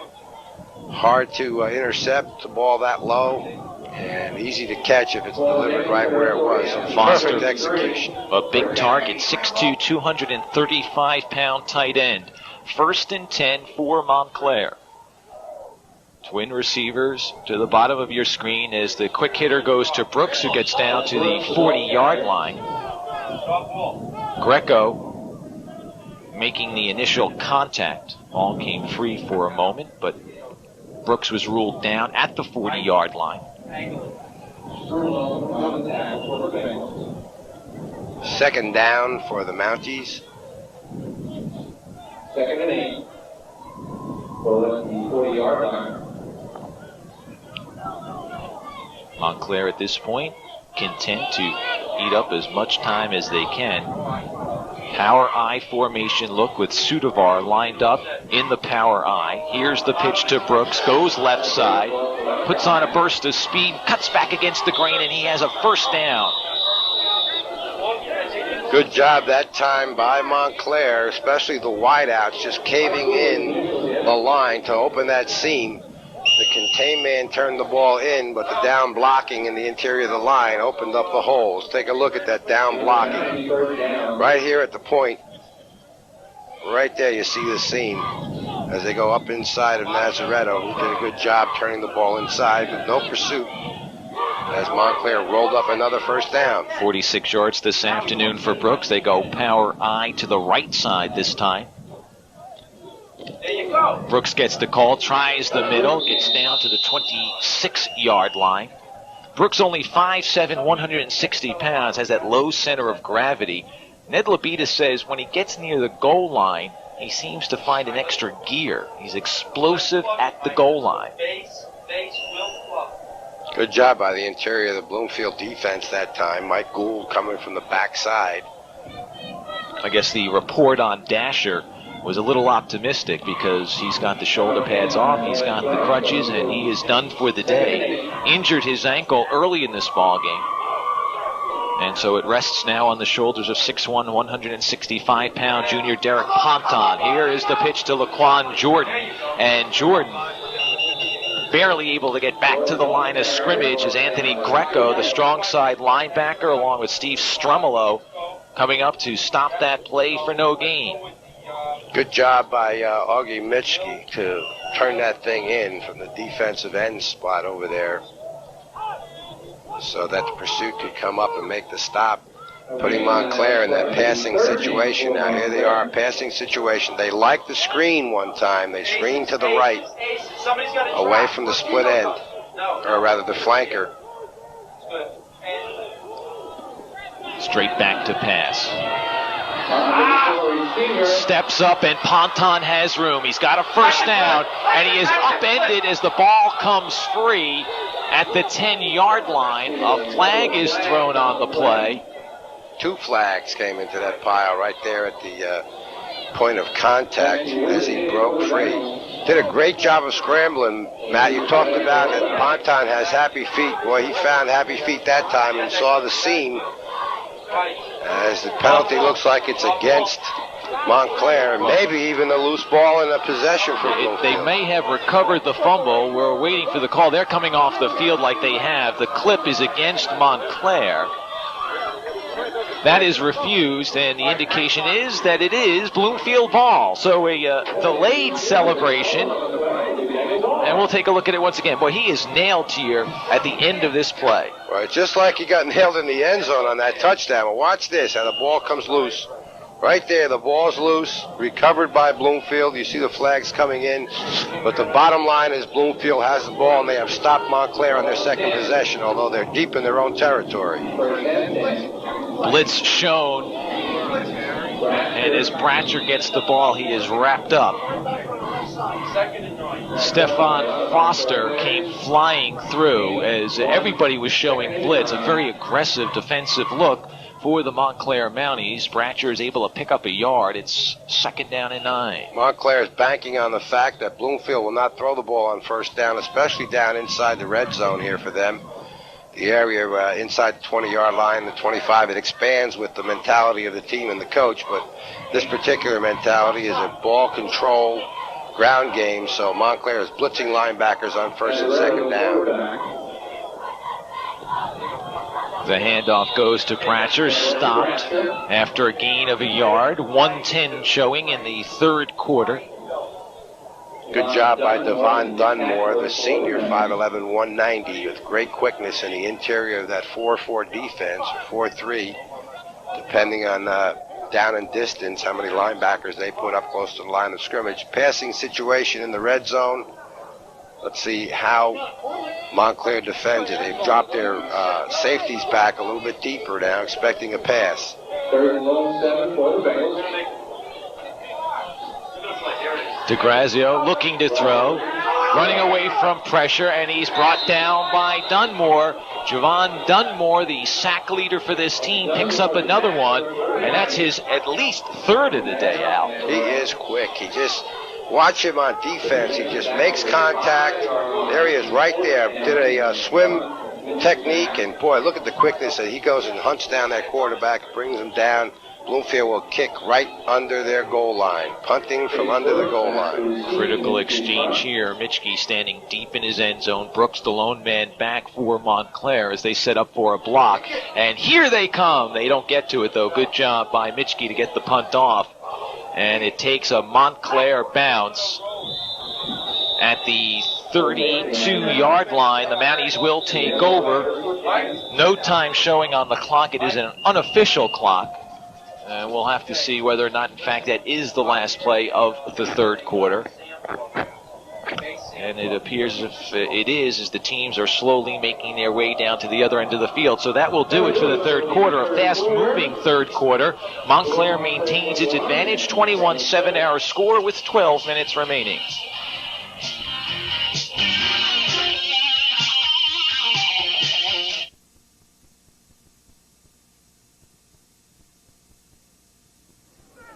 We're back at Foley Field, and we're joined by George Middleton, the athletic director at Bloomfield. And, George, things are looking up for Bloomfield football despite being down 21-7 today. Yeah, we're kind of happy with the improvement we've shown this year. We have a lot of young kids playing, and we think the future looks bright for us. We've had 3 pretty good freshman classes in a row in terms of football, and so next year we think we're ready to go, although we're not giving up on this one yet. We still have another quarter to go. Michael Carter and company trying to nail down their 3rd winning season in the last 15 years. And your club, despite that late turnover in the second quarter, has hung in, played a strong defensive effort. Yes, they have. A little unfortunate in the way we handled that punt, but other than that, I think we played fairly well. We need to show a little more offense here in the last quarter, though. All right, George Middleton, thank you very much. Let's send it back upstairs to Matt and Al.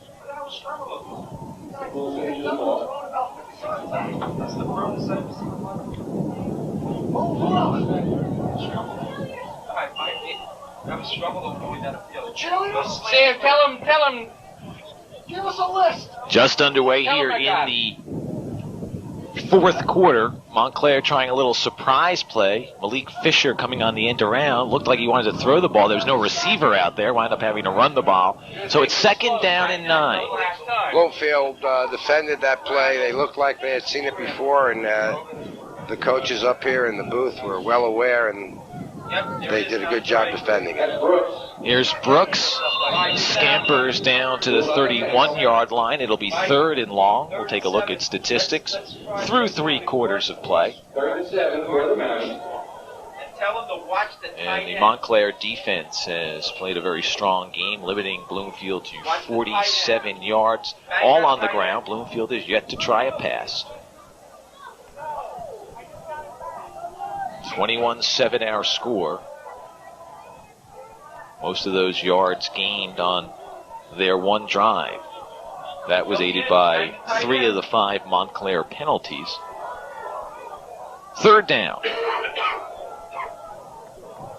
Fowler, the man in motion. Ponton wants to throw. Steps up under some pressure. Completes it to Foster. Depends on where they mark him down. They'll mark him down at the 25-yard line. Foster saying, wait a minute, I caught it down by that 1st down mark. I caught it down by the 23.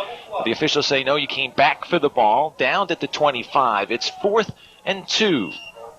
Montclair did a good job that time of executing the pass. Unfortunately, the receiver was on his way back upfield towards the quarterback as he received the ball. That's the way you want to be, especially when there's a scramble situation going on. But unfortunately, they didn't get the 1st down. Let's see what they do for this 1st down play. Going for the 1st down with the pitch. The pitch to Brooks. Yes. And he is met at the 25. He leans forward, but he's going to be short of the 1st down. Augie Mitchke meets Brooks head on, wraps him up, stops him dead in his track. Let's see what the lean is. I don't think he's picked it up. No 1st down. Mitchke with the defensive play has enabled Bloomfield to take over. Great job by Augie Mitchke. Watch him come up here. Here it is. They've got a lot of people coming around the corner, and he makes a stick right there, stays with them, and stops that 1st down attempt by Montclair. So Bloomfield again has stopped Montclair, although Montclair has moved the ball upfield, and now they have it deep in their own territory at about the 25. And we approach the 9-minute mark. Nazaretto has come into the game, and he is brought down at the line of scrimmage. Combination of Luke Chavone and Stefan Foster. Nazaretto coming on in relief of DeGrazio. Nazaretto saw early 1st half action after DeGrazio was shaken up. and injured his right arm. It looks like Bloomfield should be handing the ball off to the fullback because they're getting a good thrust up on the inside.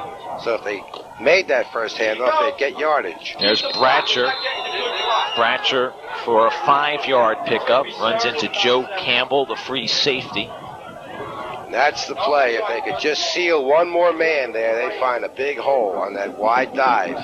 There is enough time left, but Bloomfield's going to have to pick up some big yards now. 8:20 showing on the clock. It is unofficial, but they've got to score twice, trailing 21-7, and you have to wonder if now is the time for their first pass.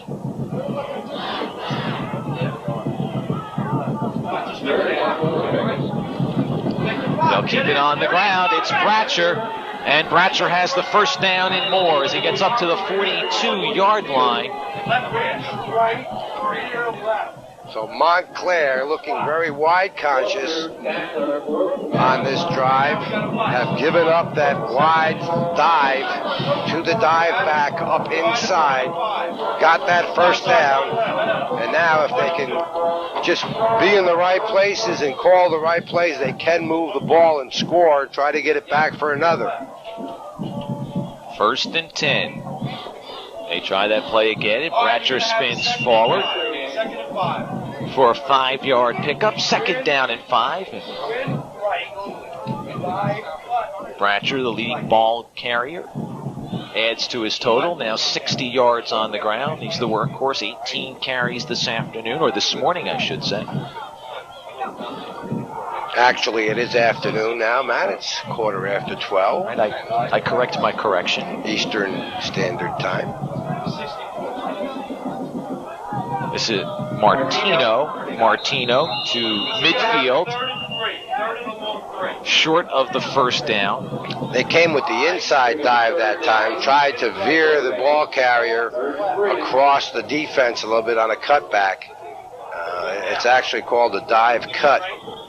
We have a timeout here as there's a Bloomfield player down on the frozen tundra, to quote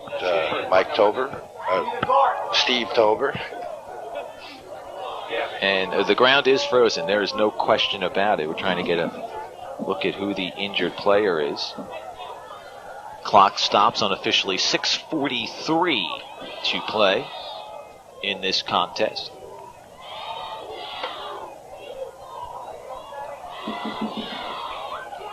Bloomfield looking for its 3rd winning season since 1978. Second might be Jason Anderson, the right guard. Not sure, though. As well as his crew here that works at the field. Thank you very much. You gotta remember the time. Mike Carter out there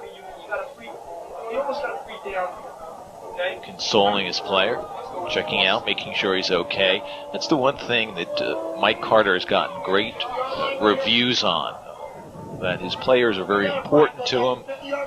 They come first in the program.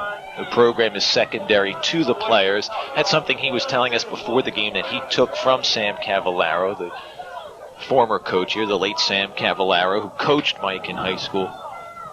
Thought that Coach Cavallaro always believed in his players, and he said that's one thing he's tried to take with him as a coach. Say hello. There you talk about Sam Cavallaro. I was fortunate enough to have him as a line coach when I played at St. Benedict's before he went on to Bayonne and had some terrific seasons there, and then came back to his home territory of Essex County here in Bloomfield. Sam, having played at East Orange High School, grown up in East Orange, and then had gone on to St. Benedict's and down to Mississippi State. But we did say that to Mike Carter, what part of Sam Cavallaro do you carry with you? And he said, the one thing that I'll never forget, besides the Mississippi mash that he used to use for injuries, is that he always put his players ahead of anything else, and the most important part of his whole program was the welfare of his players and how much they meant to his program, and Mike conducts himself in the same way. Anderson is the injured player. He comes limping off. Donald Messenger. The junior right guard. And our senior captain is Tracy Mattia. He has been replaced by Dave Curtis, a 6'2", 215-pound junior. Third down and short, the pitch to Bratcher, and he fights his way close to a first down. He was met in the backfield, Al, kept his legs moving, spun away from a tackler, and is awfully close. I don't know. I don't think he made it. I think he looked like he made it, but the spot was further back than I thought it should have been, so it looks like fourth down. Fourth down and short. Time of factor as we approach the close. Montclair says they stopped him. The Bengals clapping hands saying that he made it. Let's see where the spot is. Comes down to the spot, and again, the spot I don't think is as far upfield as I thought. It looked like he had penetrated, but this is going to be a very close measurement. I personally don't think he made it, and if he did, he just made it. It is going to be awfully close. Timeout taken as the officials will bring the chains across the field. 5:49 showing on the clock. Matt Lachlan, Al Reynoso, Steve Tober at Foley Field in Bloomfield for the 65th meeting between these two schools. And he is stopped short of the first down, and so the ball goes over to the Montclair Mounties. And barring a turnover here, that could be the final nail in the coffin. Bloomfield's going to have to create a break here as they trail by 2 scores. Montclair did a terrific job. They had to stop him twice as Bloomfield gambled on fourth down to make that it looked like about 1.5 yards they needed for a first down after the injury to Anderson. And when the smoke cleared, they ran 2 plays to the left, and both times Montclair was up to the task, made the stop, got the ball. All they had to do now is run it out with 5:35 showing on the clock. Fowler, the man in motion, and Jordan dancing, looking for a hole. Can't really find one as he's driven back. You saw Mike Carter not happy with that spot, complaining to the officials, realizing that by not picking up that first down, things are very bleak indeed for the Montclair Mountie, or for the Bloomfield Bengals. Things look bright for Montclair. We hit the 5-minute mark. Well, I agree, Matt. I think that the spot was back further than as far upfield as it appeared to go on the when the ball carrier hit the ground. But we're not as close as the officials, and they made the call. Brooks up to the line of scrimmage and driven back. 4 red jerseys surrounding him. Ganji, Gould, Genuario, and Greco. You know, and I want to mention Mike Gould. He has had himself a heck of a ball game. Hasn't been in on all the tackles, but he has made penetration that has fouled up that offensive scheme for Montclair, and has had himself a good ball game in the interior of that Bloomfield line as we see the Montclair fans cheering it up over on that side. A little early celebration for their Thanksgiving Turkey Day. Getting ready to get home and carve up the turkey or the ham, whatever it may be. Or both.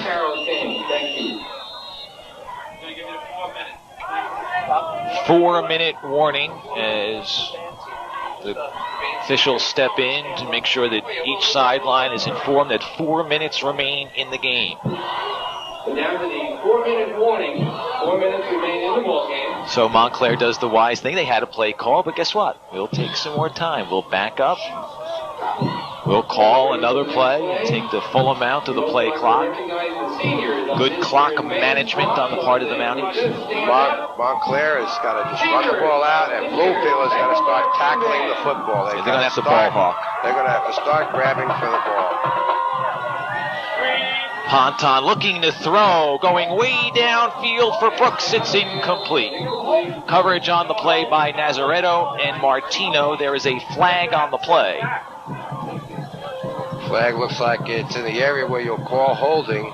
And I would say decline the penalty, make it 4th down and long, and force Montclair to punt. Don't give them another play with 3:27 to go, and Bloomfield needing 2 scores.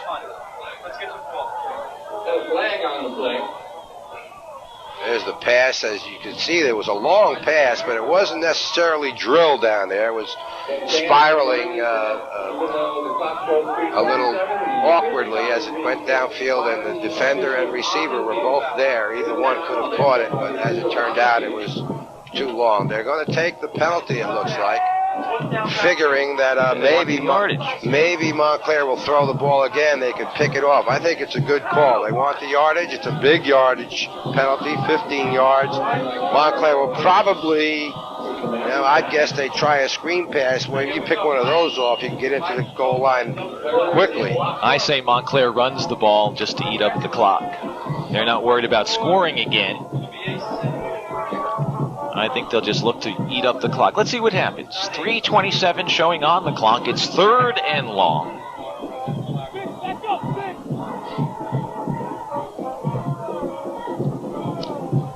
They're going to throw. Told you. And Ponton holds on to the ball, most importantly for Montclair, as he's wrapped up on the play. That was the big thing. I was surprised that they had him stood up for a little while. Somebody from Bloomfield should have come in there and grabbed the ball out of his hands before the whistle blew, because he was twisting. We talked about the fact that he likes to scramble, and he was trying to scramble there. They had held him up. Somebody should have grabbed that football. Ponton goes back to punt. 10 men on the line of scrimmage. Nazaretto back to receive the punt. Ponton gets it off and sails it away from the lone return man, and it takes a Montclair bounce. It goes out of bounds at the 32-yard line. Great job by Ponton. He had to get the ball off against the block. No doubt that Bloomfield had the block punt play on. And not only did he get the ball off, but he got it off in a way that there was no way it could be returned by Nazaretto, who was waiting for the punt. Bloomfield has not attempted a pass today, but my guess is we're going to see them throw the ball here. Trailing by 14 points with 2:43 to play. You got to control the timeouts. You got to Montclair in a pass defense. Got their linebackers pretty deep in the middle. Put up that umbrella. back at quarterback. Montclair blitzes. It's picked up.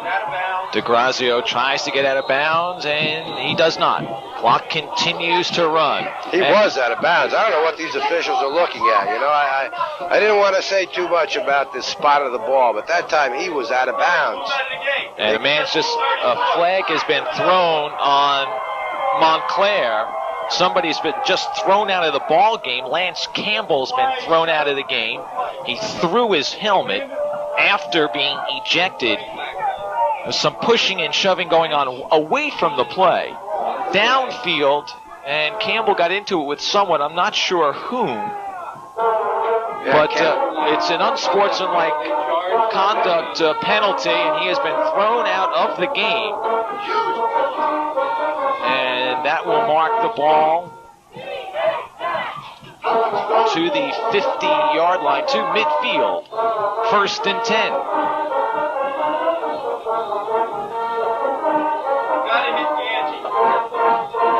2:23 showing on the clock.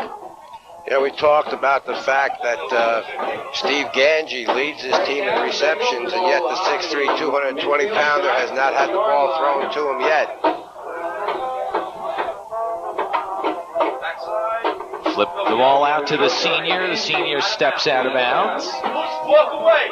Say 16. Why don't you So Ganji does get a ball thrown at him as Montclair and Bloomfield continue to discuss directions up Bloomfield Avenue for the trip home.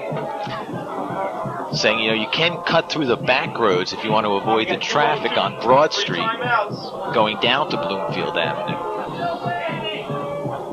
2nd down and about 6. Clock stops as Ganji stepped out of bounds. Ganji now comes split out to the left side. Twin receivers to the right.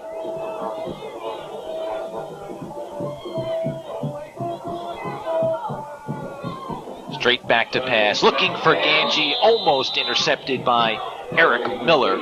In and out of the hands of the senior middle linebacker. Clock stops. 1:58 showing on the clock. 3rd down and about 6. Montclair looking for the pass now as Miller was right there sniffing it out, and the ball was drilled right through his hands. Miller has not had as many tackles as I expected him to have. He comes in with a terrific record of leading the team in tackles from the linebacker spot, but he just has not had much action because they haven't come near him that much. Joe Bober, by the way, has come on to replace Lance Campbell at the outside linebacker spot on the left side. Dunmore applying the pressure, and the ball just lofted incomplete by DeGrazio. Javon Dunmore started the game breaking through the line and disrupting plays in the backfield, and he's ending the game on the same note. You know, I watched him closely on that game from that last play. For some reason, I just focused on him. And what he does is he takes his initial step across the line of scrimmage and gathers up his feet. And then when he sees what's happening, he just all of a sudden explodes with a lot of speed. He has terrific foot speed, and he can accelerate quickly, and that's why he is the pressure pass rusher. So we have a timeout now from Montclair. See what they're going to do defensively, and talk a little bit about keeping their composure. Yeah, I think that's as much what they're going to talk about is what they're going to do defensively. Montclair, comfortable spot, leading by 14, time running out. They certainly don't want to give up a home run ball and give Bloomfield a chance with an onside kick and what have you. I think mostly what they're talking about at this point is there's been some pushing and shoving. It's occurred all game long. It's a byproduct of the rivalry between these two schools and the fact that they were both having successful seasons. You don't see this kind of emotion when you don't have a successful season. The game doesn't mean as much despite the rivalry, but both teams having successful years, and I think the coaches are just talking about composure at this point.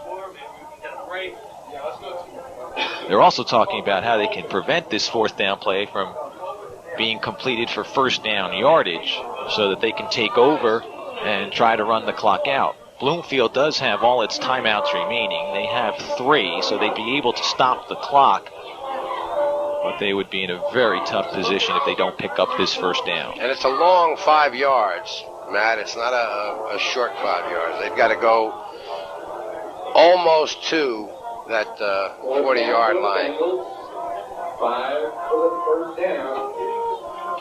Still got your 3 timeouts.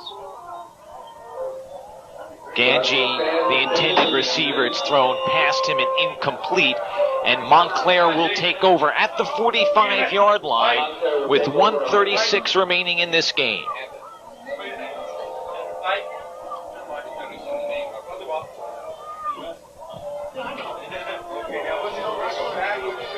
And a flag thrown on the play. Just to a flag. A flag thrown on the play. A Montclair Mountie was in the Bloomfield huddle. I'm not sure what that was all about, but the penalty is going to be marked off against Bloomfield. A flag on the no play. On the no play. Joe Campbell was just kind of in the Bloomfield huddle. Next thing you know, I saw a flag thrown, and he kind of snuck out. I'm going to tell you right now. At any rate, the penalty marked off against the Bengals down to the 40-yard line. 1st and 10. Oh, really? Are you kidding me? Gotta watch them now.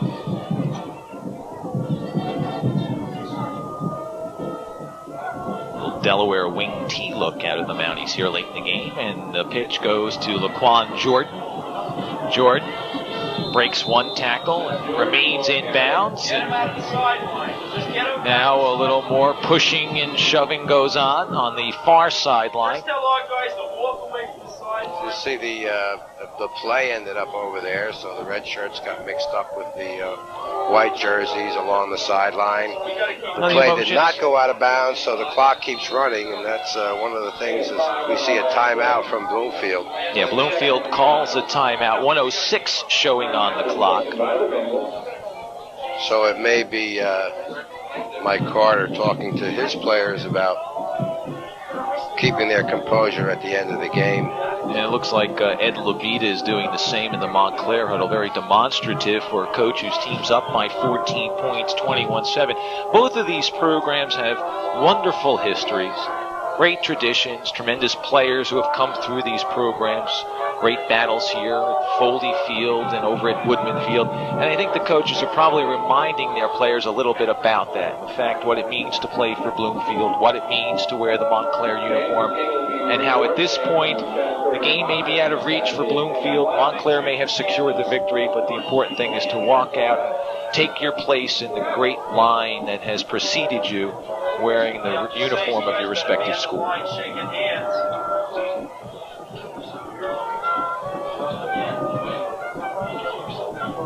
Second down. Well, at the 35-yard line. Here's Brooks coming right side, has the corner. Nazaretto comes up and brings him down at the 25-yard line, but a first down for Jace Brooks.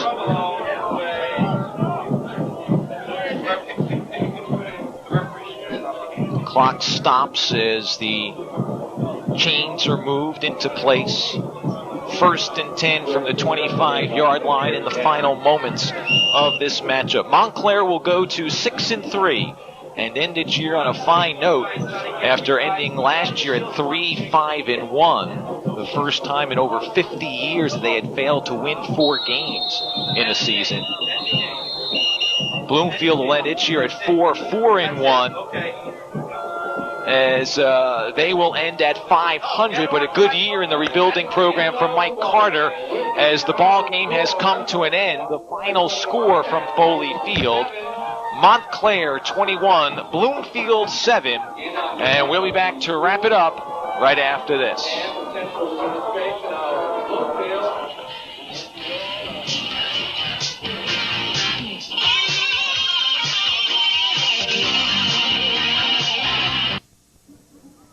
We're back at Foley Field in Bloomfield, where Montclair has defeated Bloomfield 21-7. Steve Tober, I'm joined by Derek Ponton, the fine junior quarterback. And Derek, you don't like to come in with an injury, sidelines your senior leader, Marvin Dasher, but you came in and did the job at quarterback throughout most of the game. Yeah, I did. I wasn't hoping that he got hurt, but I just wanted some playing time to show Bloomfield and the rest of the teams what they had coming to them next year from me. Marvin Dasher went down with an ankle injury, but he threw a 29-yard touchdown pass to Malik Fisher. You come in, you were running the ball quite effectively, and you scored from 3 yards out at the end of the second quarter. That was a big touchdown. Yeah, the coach developed that running play for me. Normally, I'm a running quarterback a little bit, so I just looked for the lane and got in. Now, you're a punter as well. Your brother, Lamont Ponton, was the quarterback on the 1990 state finalist team. You looking forward to taking over for Marvin next year and carrying on Lamont's tradition as well? Yeah, I'm looking to take over for Marvin, but I want to take my own footsteps instead of my brother's and win the states, and put that under my belt. Well, Derek, I want to thank you very much for coming by. Derek Ponton and Eric Miller, fine senior linebacker. And Eric, a tremendous season for you at inside linebacker. It was a very physical game out there this afternoon. Yeah, they were pretty tough up front. I think they hit the weight room all summer, and they just came out. They were pretty physical, but they weren't any match for our defense. We went out there. We wanted to punish them. We punished them. I felt that they should have been punished. They started talking, but we worked over that and we punished them. Of course, a great rivalry, Montclair and Bloomfield. You guys shut them down in the second half. Outside of that one drive where you had 3 penalties for 35 yards, you really did the job defensively. Yeah, the penalty shots in the foot, but our defense, I knew our defense could bounce back from it.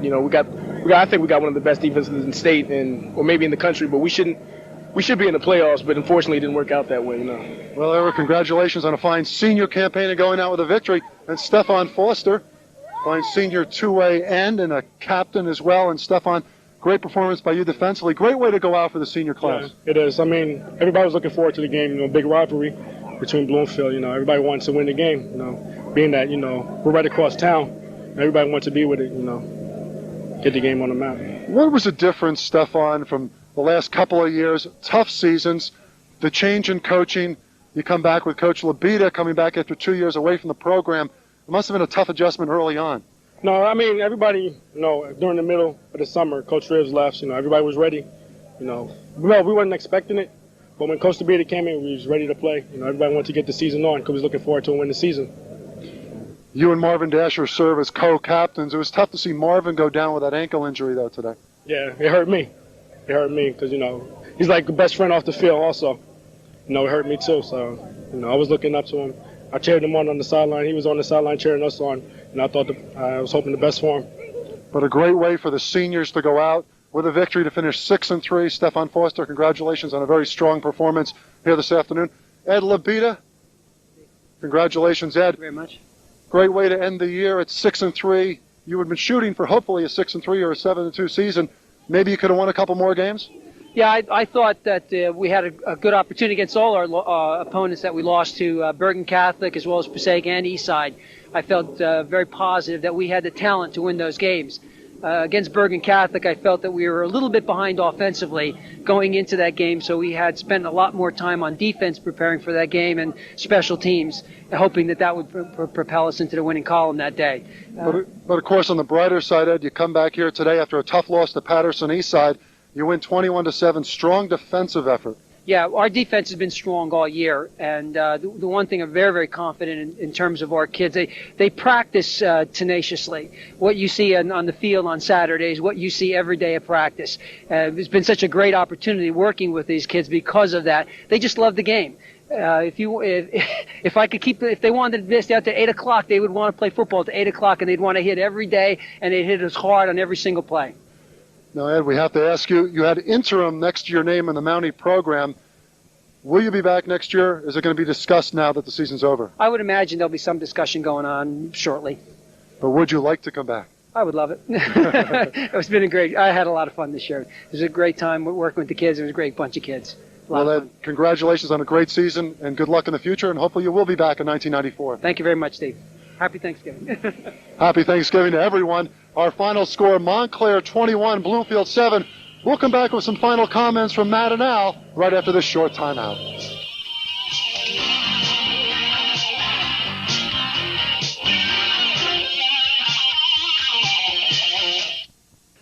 Well, the crowd has departed Foley Field, and everyone getting ready for their Thanksgiving Day meal. Steve Tober, your final thoughts of this afternoon's game? Matt, just a great defensive effort for Montclair High, and it was especially nice to see Ed Labita go out with a victory to end 6-3, and whether it's his last season or the first season of many to come.